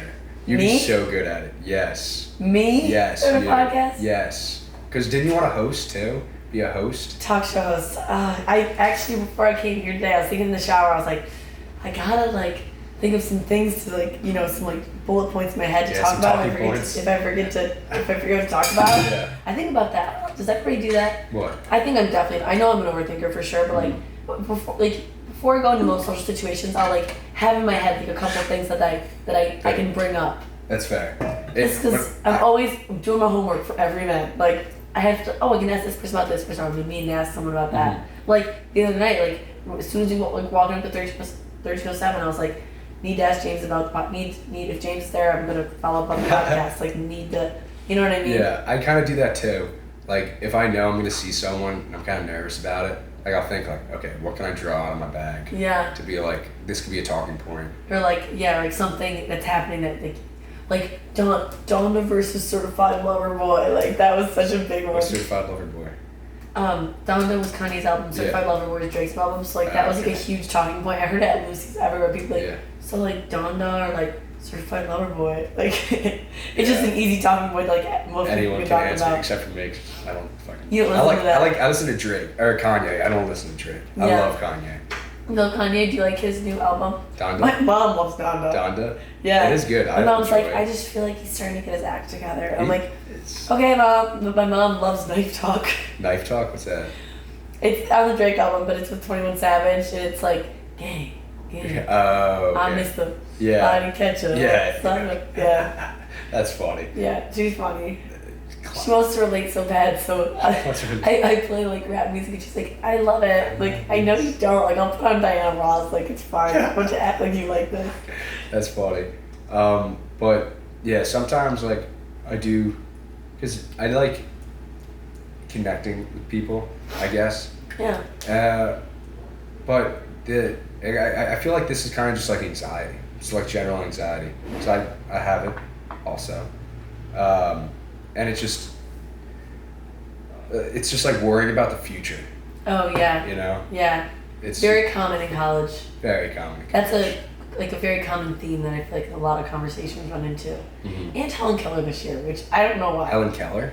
Like, I keep having conversations with people, like, there's common themes that show up in every conversation. It's like anxiety about the future, like jobs, whatever. I've been like debating Helen Keller. Like, how do you debate Helen Keller? Are you on TikTok? I'm on dog TikTok, so no. Like, Helen Keller TikTok, it's like people are like, I just don't believe that she flew a plane. I just don't believe that she wrote a book. Like, there's just no way. And like, everyone it's just like, it turned like a meme. It turned into a meme. Oh, okay, so it's a good joke. She was definitely deaf, blind. Well, people are like, no way she actually was. Like, people either say no way she was actually deaf and blind, or no way she actually wrote a book and like different things. It's just like a big debate. She created like sign language, didn't she? I'm not very caught up with my Helen Keller. Or Braille. She did something. She did something. It might have been Braille. Yeah. I don't know. It's like she was like the first. I forget what show it was, what TV show it was, but it was like a funny comedy show, and like the person walks up to them and like they feel their forehead, and it was like, and they had like acne on their forehead, and they were like, oh, it's Braille for like whatever. Like, I would be so depressed if someone walked up to me and like felt my face and like, oh, you have Braille on your face. Like, no, I'm just breaking out. There's just some comedy that is just so funny. Yeah, but some of it is just very mean. Oh yeah, I don't like it when it gets mean. I don't like it when it gets mean either. Yeah. Like, this is sad.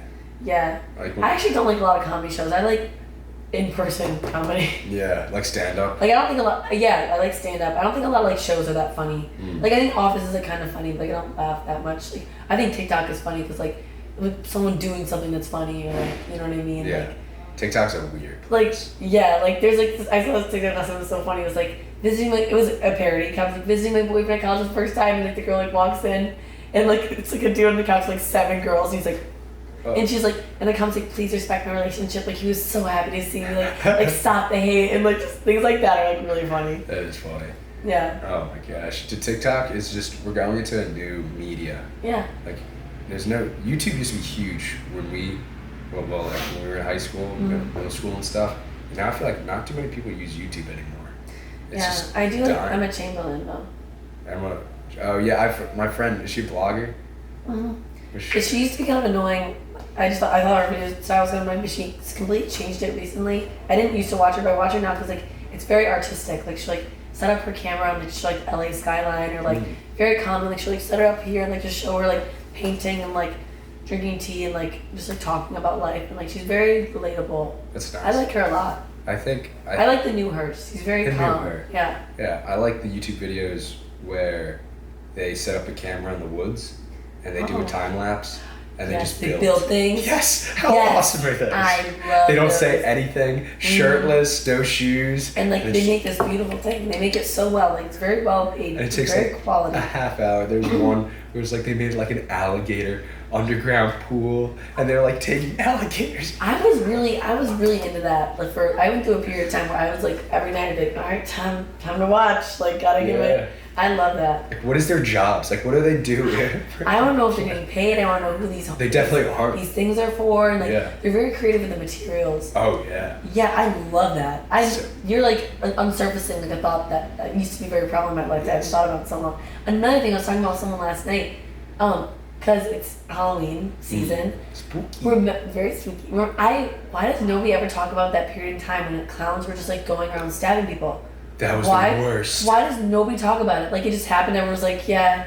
Like, nobody talked about it because nobody knew, or like. No, because our fucking media our news just switches so fast. It's constantly, So the news much. cycle is so fast. It just gets it out of our head.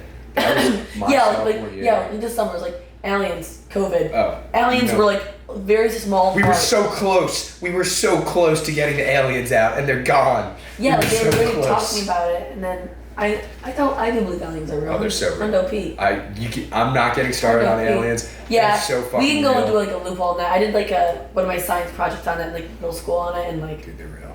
They 100%. Are mermaids real though? I think so. Yeah. Hot take. Wow. I don't know. I want to be a mermaid. Okay. I want them to be out there, but I don't think they're. Unfortunately, like, I would like them to be like what we think they are, but I think they're probably just like a fishy human that like is very deep in the ocean. I mean, honestly, we could think about it because there's the word of the animal that walked out of the sea. It's I can't remember the word. That started our evolution. Yeah, but like some of them could have stayed below and evolved, Yeah. Or it even could have happened, say, 200,000 years ago, when like we were like hominids. There could be like some fucking early human species that got separated on an island, and it would have been advantageous for them to go in water to hunt, so they could have like grown. Be amphibious. Yeah, like they could have evolved back that way. Yeah, I don't know. It's very interesting. I think there's a lot of things that we don't know out there. Yeah, no, there's so we don't even know the brain. Yeah, we don't know dreams. Dreams are so cool. We don't know what consciousness is. Yeah, consciousness is. I think dreams are so cool. I think about that all the time. Like REM. Yeah, what's it? So there's 4 sleep cycles. And so there's like alpha and beta waves at first. And it's different, and you go to sleep spindles and K complexes, like different sleep, and like you go through each stage, and like the waves in your brain change. Like they pick it up with an EEG, like they measure your brain waves when you're sleeping.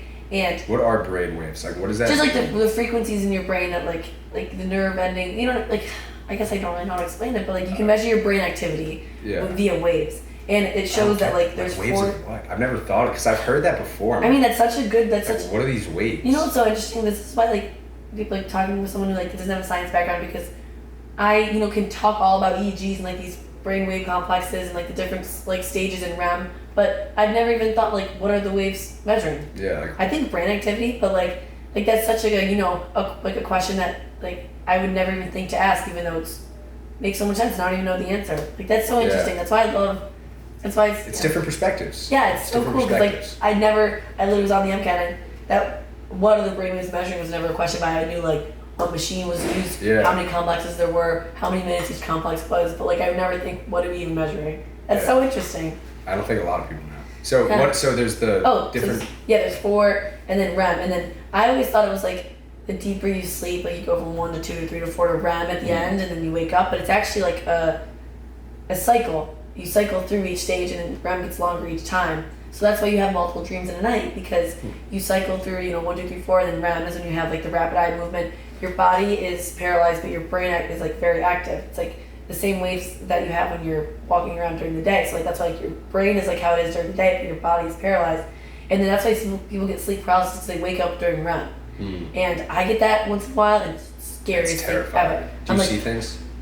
No, I think I've had like this. I think I saw something one time, and I was like couldn't sleep for like days. But like once in a while, like say like once or twice a year, I'll get sleep paralysis. Like it's usually when I sleep on like a couch or something, or I take a nap randomly in some place I don't know, and I just like my eyes are closed, but like I feel like they're open, and like I can't move my body, and like I start breathing really heavily, and I just think like I want to move my arm, but I can't, and then it goes away after like a few minutes. But it is the most anxiety-inducing. Like 4 minutes, that's terrifying. 2 minutes of my life, but then it's over. I'm like, oh, finally. Got out of that. Oh God. Because I'm very interested in dream analysis. No, well, that's cool, but like, I think. So you're going into the medical field. What do you think about? Yeah, hopefully. What do you think about like the soul? Like, do you think we have one? Because then, yeah. Mm-hmm. Okay, so there's a lot of people that are like, no. Doesn't make sense, but like I think I'm also religious. Okay, mm-hmm. That makes so that's sense just play a thing. I know it's a conflicting, but like I don't think you have to like they're like mutually exclusive. And I do have faith. And so I think there's something. So our brain waves like everything's waves. Like this table waves. Like everything gives off a frequency. Yeah, which is crazy. And like we see it like this energy aura. But it would make sense. Like when we go into the paralysis REM sleep, when our brain's at a certain frequency, like it connects us with a different reality or different wave. Like, because we can think of it like a radio station. And when we go on different frequencies, like the AM or FM, like, you don't hear anything say we're at a certain frequency in our normal lives, and then we shift to like 92.3. Yeah. And then we're like clicked into something. Like we're clicked into another station. Yeah. Where we can actually see something we wouldn't be able to see. But so many crazy things happen in my dreams that... Yeah. Do you have crazy dreams, or you're just pretty tame? Oh my gosh, I had a dream the other night where there's... You don't even want to know my dreams. I do want to know about your dreams. There is... You analyze this as you will. There was these face-sucking creatures that would come on and like... They weren't really aliens. They were just like weird creatures that would use our faces, like... And they would use us to like reproduce more of them. Oh my god, that's creepy. That's sci-fi film-esque. Yeah. And that was really weird. That is really weird. So that was scary. That's a nightmare. I hate those. It was a nightmare. But it wasn't like scary. I'm just like, fuck, this is... And I had to like stay back and like fight them. Yeah. Ugh. So brave, James. So brave. So brave. No, it sucked. How brave of you.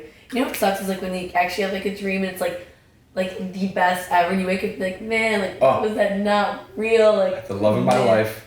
This crush I had like all high school. Yeah. I was like... You have dreams about her like dating? No, it was just out. It was like a few years.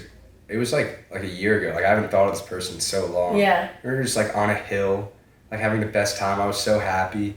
And then like I woke up, I'm like, I hate my life. This fucking sucks. I know. Like I was in pure joy. And this happened, and I woke up, I'm like, my life is empty and meaningless. Like this sucks. Literally the same exact thing happened to me, except I don't know why it keeps coming up, because I swear to God I'm not that big of a fan, but I had a dream freshman year that Harry Styles was dating me. Like he visited Syracuse and he was like, oh my god, like we should date, and I was like, I guess if I have. And then like he met my parents and went so well. He's like, let's fly out to London for the weekend. I'm like, okay. And like then I woke up and it was like we were so comfortable with each other, like, you know, great relationship, strong foundation. And then I woke up and I was like, why is that not real? Like that is horrible. Or like I hate when I have dreams. Like, well, I want to say about dream analysis, it's really interesting how like there are common trends in dreams, which is really cool. Like teeth falling out, showing up, like giving a presentation, you looked down, your pants are off, falling. Like drowning. It means different, and they say like it means different things to your life. I've never had a drowning dream, or the teeth falling out. I've had the falling one a couple times. I've had the naked in public one a couple times. Hate that one. So traumatizing. There's like a couple different common ones though. Yeah, it's very interesting. That is really interesting. I had one of the naked ones, but I hate that. But then I realized, like, because I was thinking about lucid dreaming at the time, I was like, I tried to lucid dream one time. So I went into a lucid dream. Tell me about your lucid dream. I'll tell you about my lucid dream. I've done it once. So like I wanted to lucid dream, so they say just look at your hands and count your fingers. So I was doing that. And isn't it like if it's not 5, then you're in a dream? Yeah. Yep. So I was naked in my school, but I ran past, like I know my school pretty well. Yeah. So it was in high school, like I went past and I saw like a trash can somewhere. I'm like, that trash can's not usually there. And I'm like, wait a second. Looked at my hands, like, and then I'm like, I'm in a dream. And I like start flying and I start shooting rainbows out of my hands. And right when I shot rainbows out of my hands, like I felt it and like it jolted me up. I'm like, what the fuck? I'm like, I'm never doing that again. That was terrifying. I never did it again either. Yeah. So that's when you woke up and you said never again? Yeah. So mine, they said sometimes they can turn bad, like your lucid dreams. Like that's happened to mine. So like I was in my house and at my old house, we just sold our house for the summer, but I was in my old house and we had these like giant windows.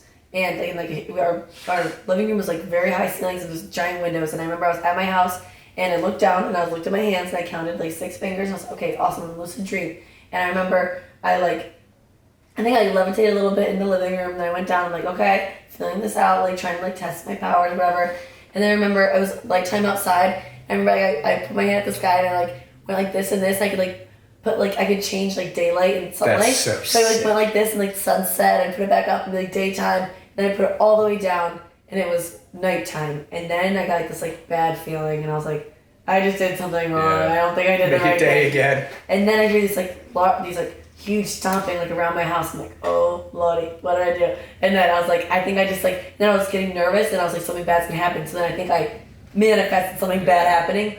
And then all of a sudden I look at my window, the giant window, and there's I think it's because it was probably a scene in Jurassic Park, but there's just the eye of a T-Rex covering up the whole window, and I was like, oh my god, I'm running around the house, and then I woke up and I was like, I'm never doing that again. It was cool for maybe 5 minutes, and then there was a T-Rex circling my house, and I'm never doing that again. Yeah. I think I watched Jurassic Park that day or something too, and there's a scene where they're hiding in a bunker, and they look at the window, and there's just the eye of a T-Rex. I know exactly what you're talking about. You can imagine it, yeah. No, that's so I was like, I'm never doing that terrifying. again.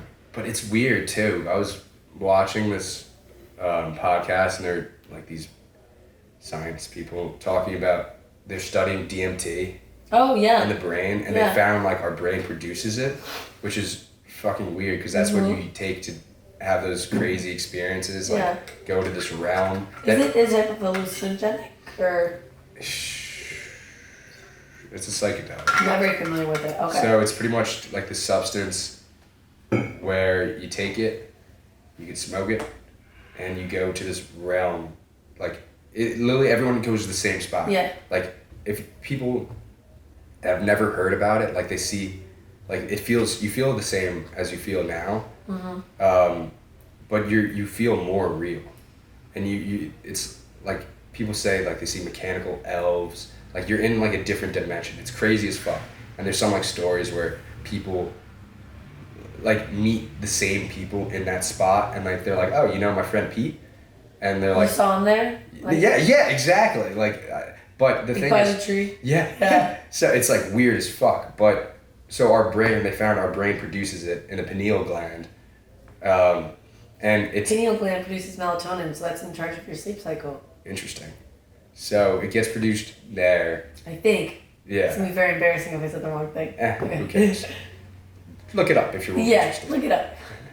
So, but they found it gets released when you die, mm-hmm.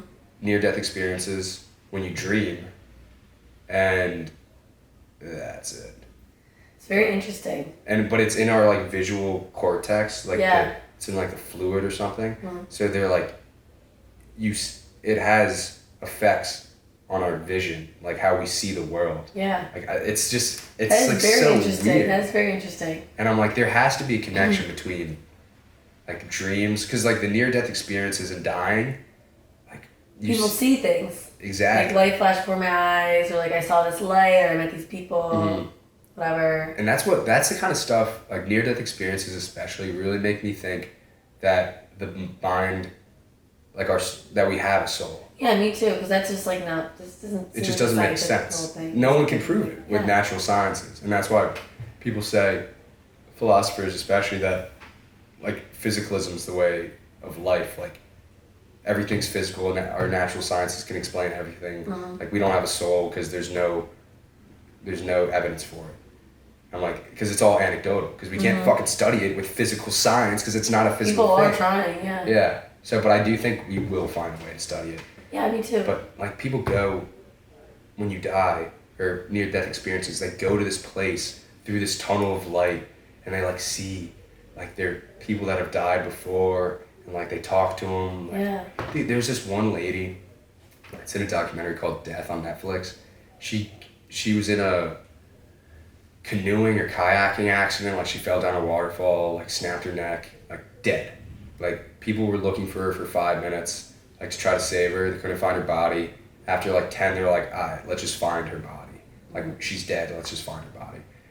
She survived. They found it, whatever. But she says she went to this spot, she exited her body, she went up the tunnel, and she was talking to someone. They're like, your son's gonna die when he's 18. And she was like, what the fuck? That's weird. And then she comes back down. She never says anything to anyone, because that's kind of weird thing to say. Yeah. Her son dies at 18. And it's just. It's tragic. Oh, it's fucked. But But it's so weird how she. What and heard. And there's there's so many stories. This lady had a brain aneurysm, and they cut off, or had an aneurysm. They cut off blood flow to her brain, so she was pronounced dead. And they were doing surgery, whatever, out-of-body experience. She sees them performing surgery on her. She literally after, she's like, this doctor was using this tool that looked like this, and they're here explaining the entire thing. It's like she would not have known this unless she actually had an out-of-body experience. And like no one can explain that. Like what the fuck? Like how, where, what is this? And everyone just like turns a blind eye, like, oh, it's bullshit. There's just so many things to talk about. So you know what I mean? Yeah. There's just so much unknown. We just don't know. We just don't know anything. That's why it's cool, like going back to what we said earlier. It's cool to live in this time period because like a lot of mysteries are going to start to be like unraveled. Yeah, solved. You would like Science versus. I'm not a big podcast listener, but I listen to yours here and there. Oh, thanks. And I listen to Science versus Facts sometimes. It's pretty interesting, and like there's like they talk about different things like this and like debunking things and like. And they're very personable, and they like bring in like the soul aspect of it. And I think you'd like it. Very interesting things. Like they talked about shrooms being used for like depression and like a lot of different things with that. Yeah. Like, they talk about a lot of really interesting things. Like if you ever wanna. No, that sounds interesting. I mean, the fact that psychedelics are illegal is so ridiculous to me. Because the thing is, like, the shrooms, like they're doing studies, like it solves like 85 of anxiety and depression. It's some high percentage. I don't remember the exact one. But I'm lowballing it, saying 85. But like it can literally be used. Yeah, when I saw in the Science versus Fact that they're using it for people like extreme major depressive episodes, like they saw like a statistically significant improvement in the individuals. Because like, it literally, if you could sit with a trained professional, even like microdosing it, like it helps so much, and they just like talk you through, and even like. Major dosing sometimes. Like it shows you so much. Like it can help us so much. And our literally ancestors used it all the time. Like philosophers, literally there's in Greece they had I think it was Greek. They had like these chalices that had like milk, like some thistle and honey, and like they found traces of like psilocybin in it, which is the chemical property in the shrooms that causes that. So they would drink this stuff, and like they wouldn't do it for fun. They would do it like in this like really culty way to like find themselves and think. But like, what about bad trips? I think maybe like that's the reason why people are afraid of them. That's fair, but bad trips, they show you what you need to see. Okay. So you could take it as like that was a terrible experience, but like why did you have that terrible experience? Yeah, I guess it really usually stems from something, say, from not personal experience, but experience from someone. Yeah. I don't want to go with this. We can circle back. No, but say someone's looking at you, and like you're in public, and someone looks at you, and you get freaked out.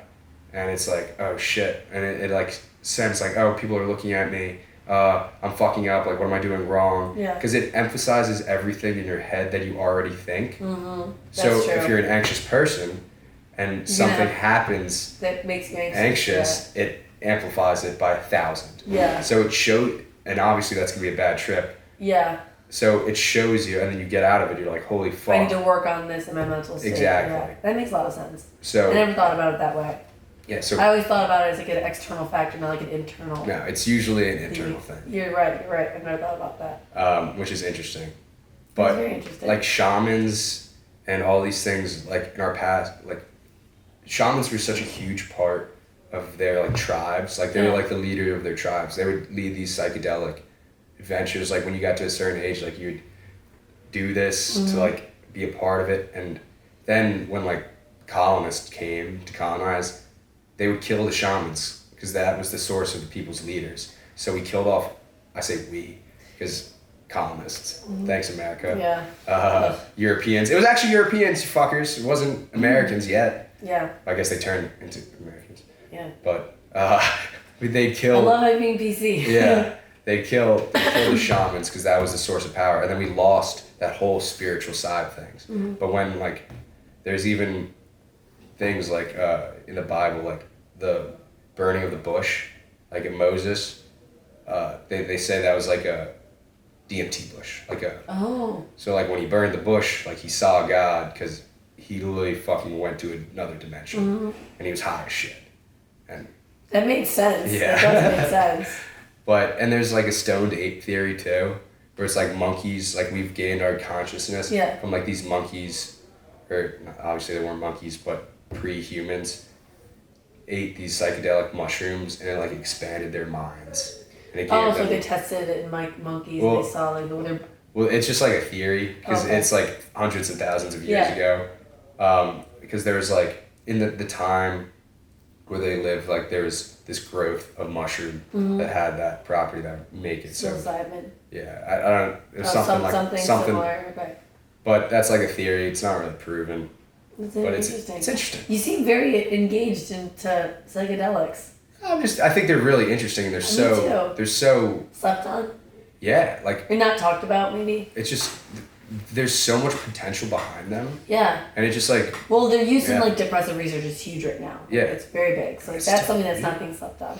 I'm so happy that's happening. Because like I listen to like podcasts with like these researchers that study this stuff and there's like so much potential. Yeah. And they get such a bad rep. Interesting things happening. And they're so stigmatized. Like if you say you use them, everyone's like, oh, you're a fucking like freak. Like it's so frowned on. Mm-hmm.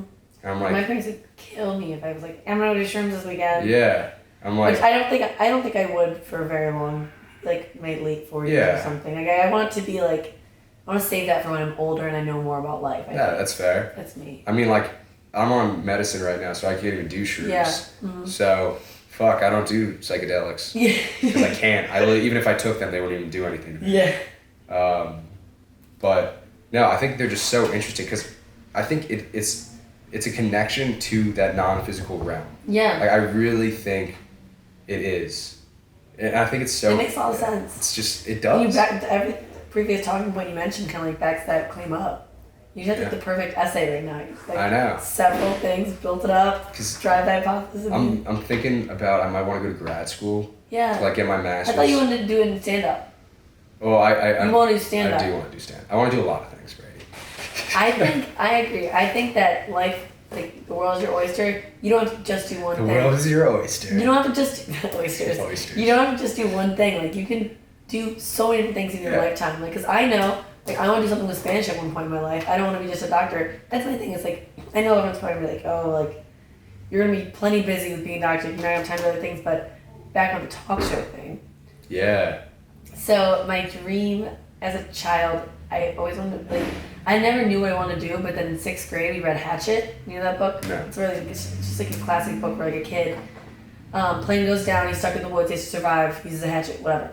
And like our final project, like I had to like simulate a talk show where like he was my guest, and I like cool I think I might have like I don't think I peaked, but that might have been a slight peak in my life because I just had so much fun. Like crowd was engaged, like ripping off these questions, and I like was loving being a talk show host. You know me, I love to talk to people, love to ask questions about people, and I just had so much fun. And then I was like, you know, maybe I could like I would be a talk show host, but then you know.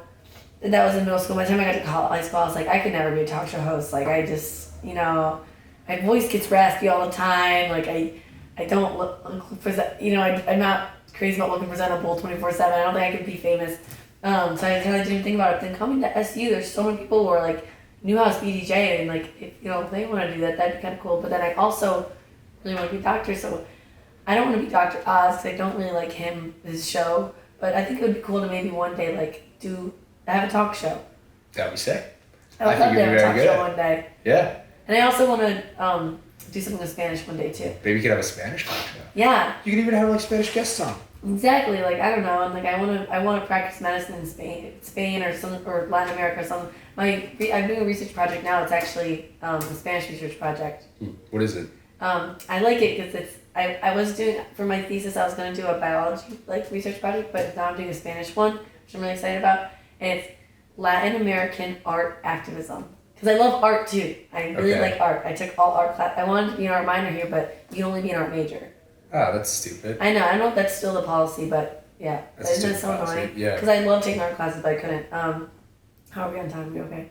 Yeah, we got time. That's what I just want to check. Because I don't want you to be late. No, yeah, I don't need to be late either. And then, but yeah, so art activism is like using art for activism. Like, you know, a lot of performance art. Like, there's really cool things.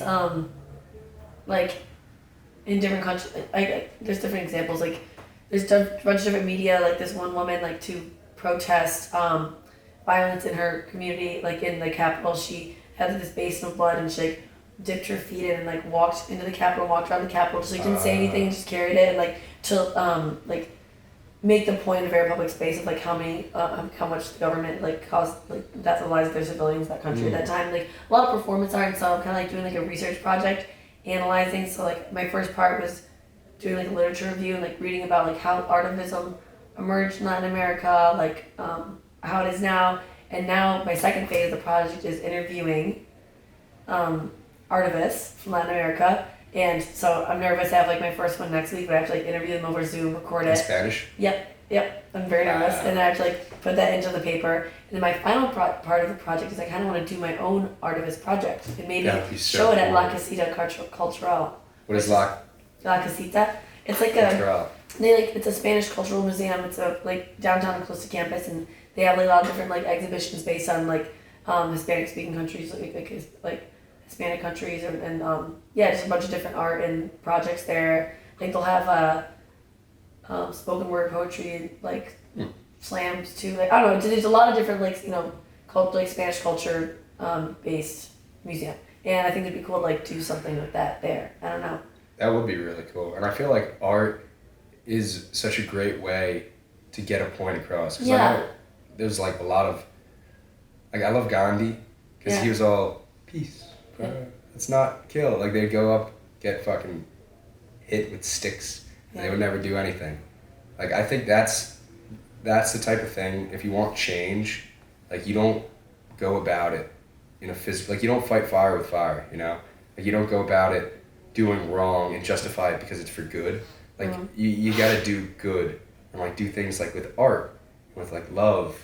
And like that's what changes things. No, I agree 100%, but I do have to say, like, I think sometimes some people can be so upset and so hurt by what has been done that they act out randomly, which is like very understandable. I know it's not the right way, but I can totally see like why somebody would act out in that way. I'm not saying like I get it. I know what you mean, but I know what you mean like the most effective way. It's just like it's like in the most beautiful way. It's like through art and peace and symbols.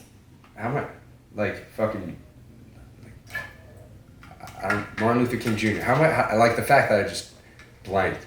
Like those are the most powerful things because it's like, yes, we've been oppressed. Like yes, we've been fucking stepped on, shit on, crapped on.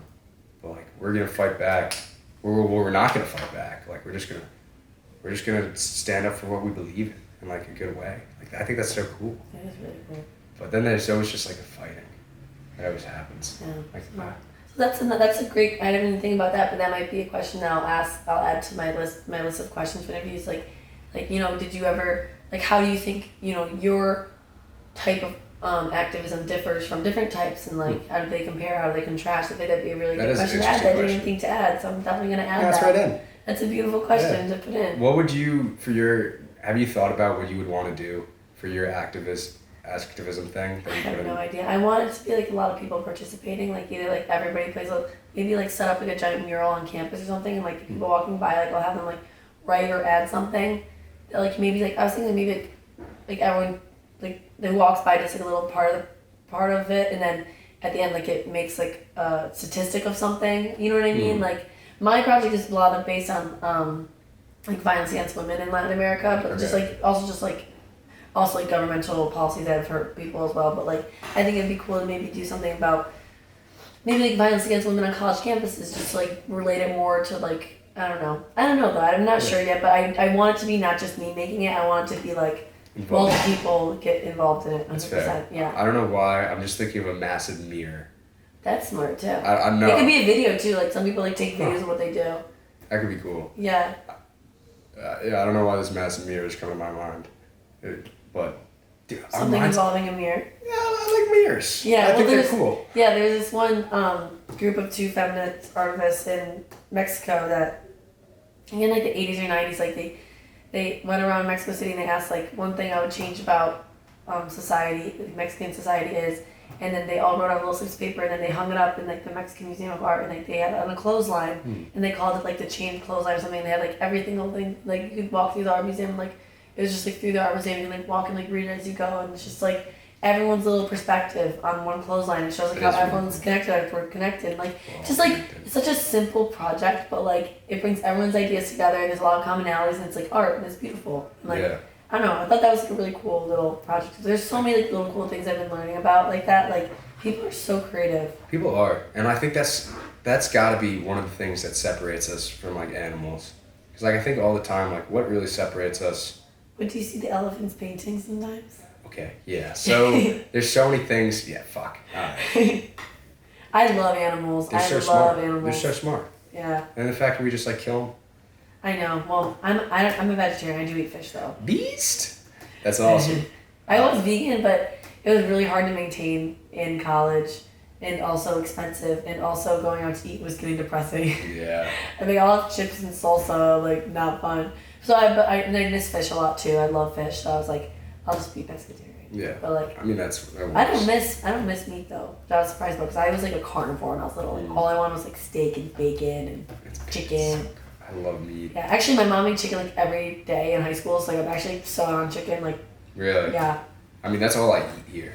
Yeah, I bet. Like I need to. Is that the chicken salad? I get a chicken, egg, and mozzarella cheese on an everything bagel. Nice. Every day. Yeah. Like. Do you like it though? I love it. It's actually really good. You know, eat the same thing every day. Like that. 2 years. I've only been eating the same thing. Like literally 2 years.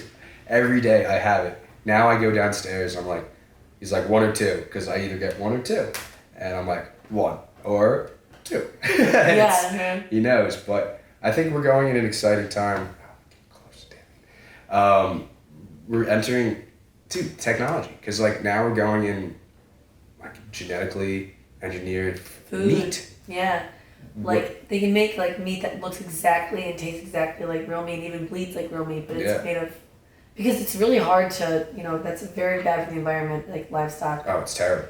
The methane, takes so much water. It takes so much water. The runoff that goes into it. Yeah, water's gonna be such a big issue in the future. Like we need to conserve it. You know what I mean? So like, Say 2050 we'll be out of fresh water.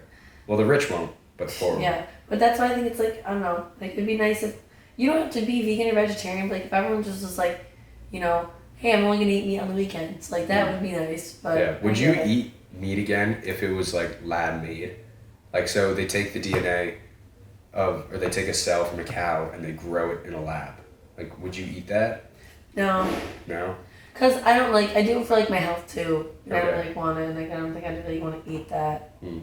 Sounds gross too. It does, but it's the same thing. But it is meat. And it's like, meat. Yeah, like I don't really want to eat meat again, Except over the summer, at a night out, I had chicken tenders. No, I had chicken nuggets from McDonald's, and I had never been in more pain the next day. Those, I don't even know. I also have celiac, so I can't have gluten, and they're breaded. Yeah, I don't know if it's meat either, but like that in addition to like not eating meat for a year, I was just like could not stop puking. It was so gross. I just felt horrible. So never doing that again. Yeah, that's terrible. Ever. But I find it so interesting. Everybody's so different. Yeah. And like some people thrive on the carnivore diet. Some people thrive being a vegetarian. Like everyone needs different fuel. Like 100%. For their body. For me, like if I eat a lot of vegetables, I feel amazing. But if I eat like just like protein and like I don't feel great. Yeah. Is there a way to like find out what your body needs and like what to eat? I'm sure there is. If you like visit nutritionists, I think a lot of it is like eat this for 2 weeks, see how you feel. Change this for 2 weeks, see how you feel. Yeah. Like because there's so many diets out there, like paleo, keto, like everything. I don't like all that, but I just do what I do. That's fair.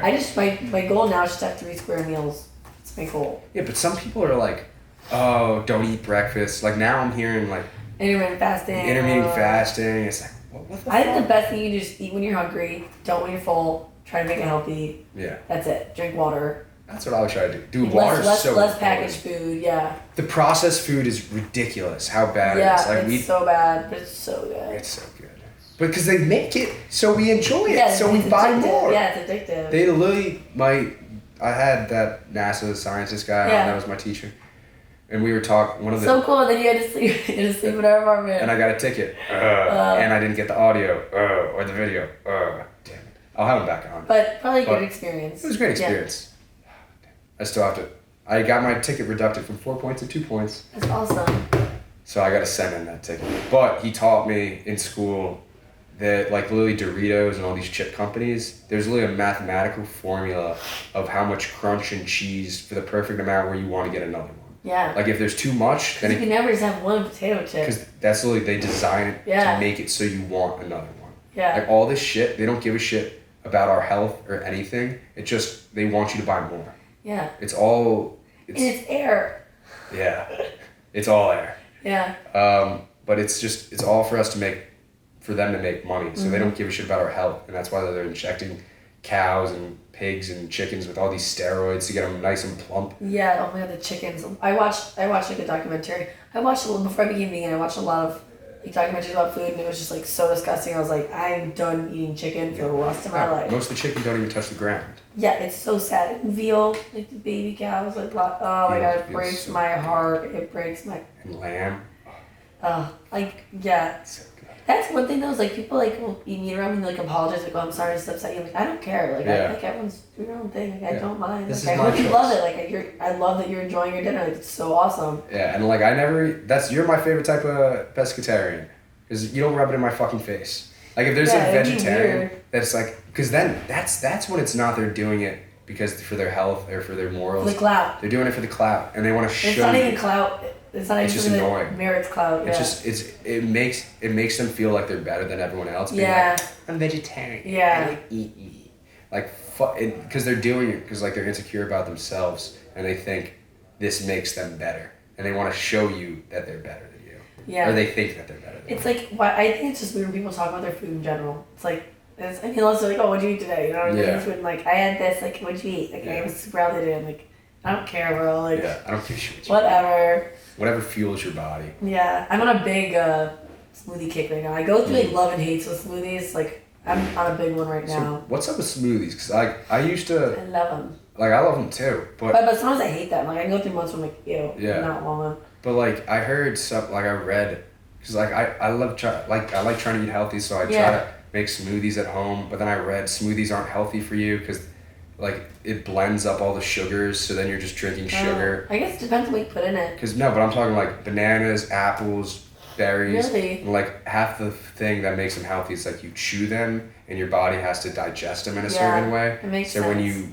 blend them, it takes you all get less that nutrients. and you literally just get the sugar. That makes sense. That makes sense why I like it right now so much. But like the sugar makes. Can I throw a bunch of spinach in there? Is that good enough? I don't know. That's why I'm asking. I'm curious, but I'm not curious now. I don't want to look into that. Yeah, and it's interesting. Like our bodies love sugar so much because, like in the past, I have a huge sweet tooth. We all do because that's what when we got sugar, like that's good. Like I'm pretty sure it's good because that's fat. Like it makes us fuck. Like because we needed fat. Yeah. We needed fat. So when we get sugar, we just get that ATP right in our body. It's ATP, right? ATP is from glucose, yeah, so sugar. Yeah, so we literally just get that straight energy. So we're like, oh, that's good. Because like when we were fasting, like not getting a lot of food, like that would be... You needed the most sugar, high caloric thing ever. And now we don't need that. We don't need that. So it's like, but we still have that. Now I'm working my Apple Watch like, oh man, like, hey, way too much today, I gotta go to the gym. Yeah, like, we still got that evolutionary kick for the sugar. Yeah, also, I'm just like a foodie. Like, so some people are like, oh my god, I forgot to eat today. I will never forget. No, I love food. I'm big foodie. I love going out to eat. Yeah. I love cooking.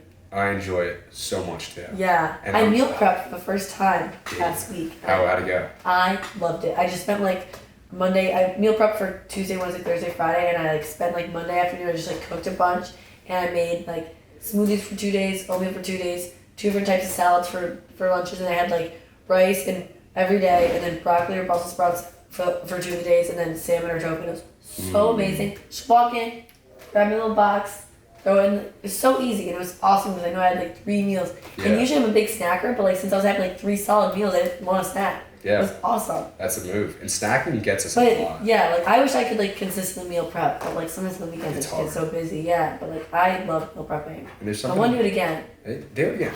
I'm gonna do it again. Do it again. You're inspiring me. I'm gonna do it again. Maybe I should do it today. Yeah. I did 2 Mondays ago. I'll do it again. Do it again today. I'll do it today. That would be great. But like, there's something with fire.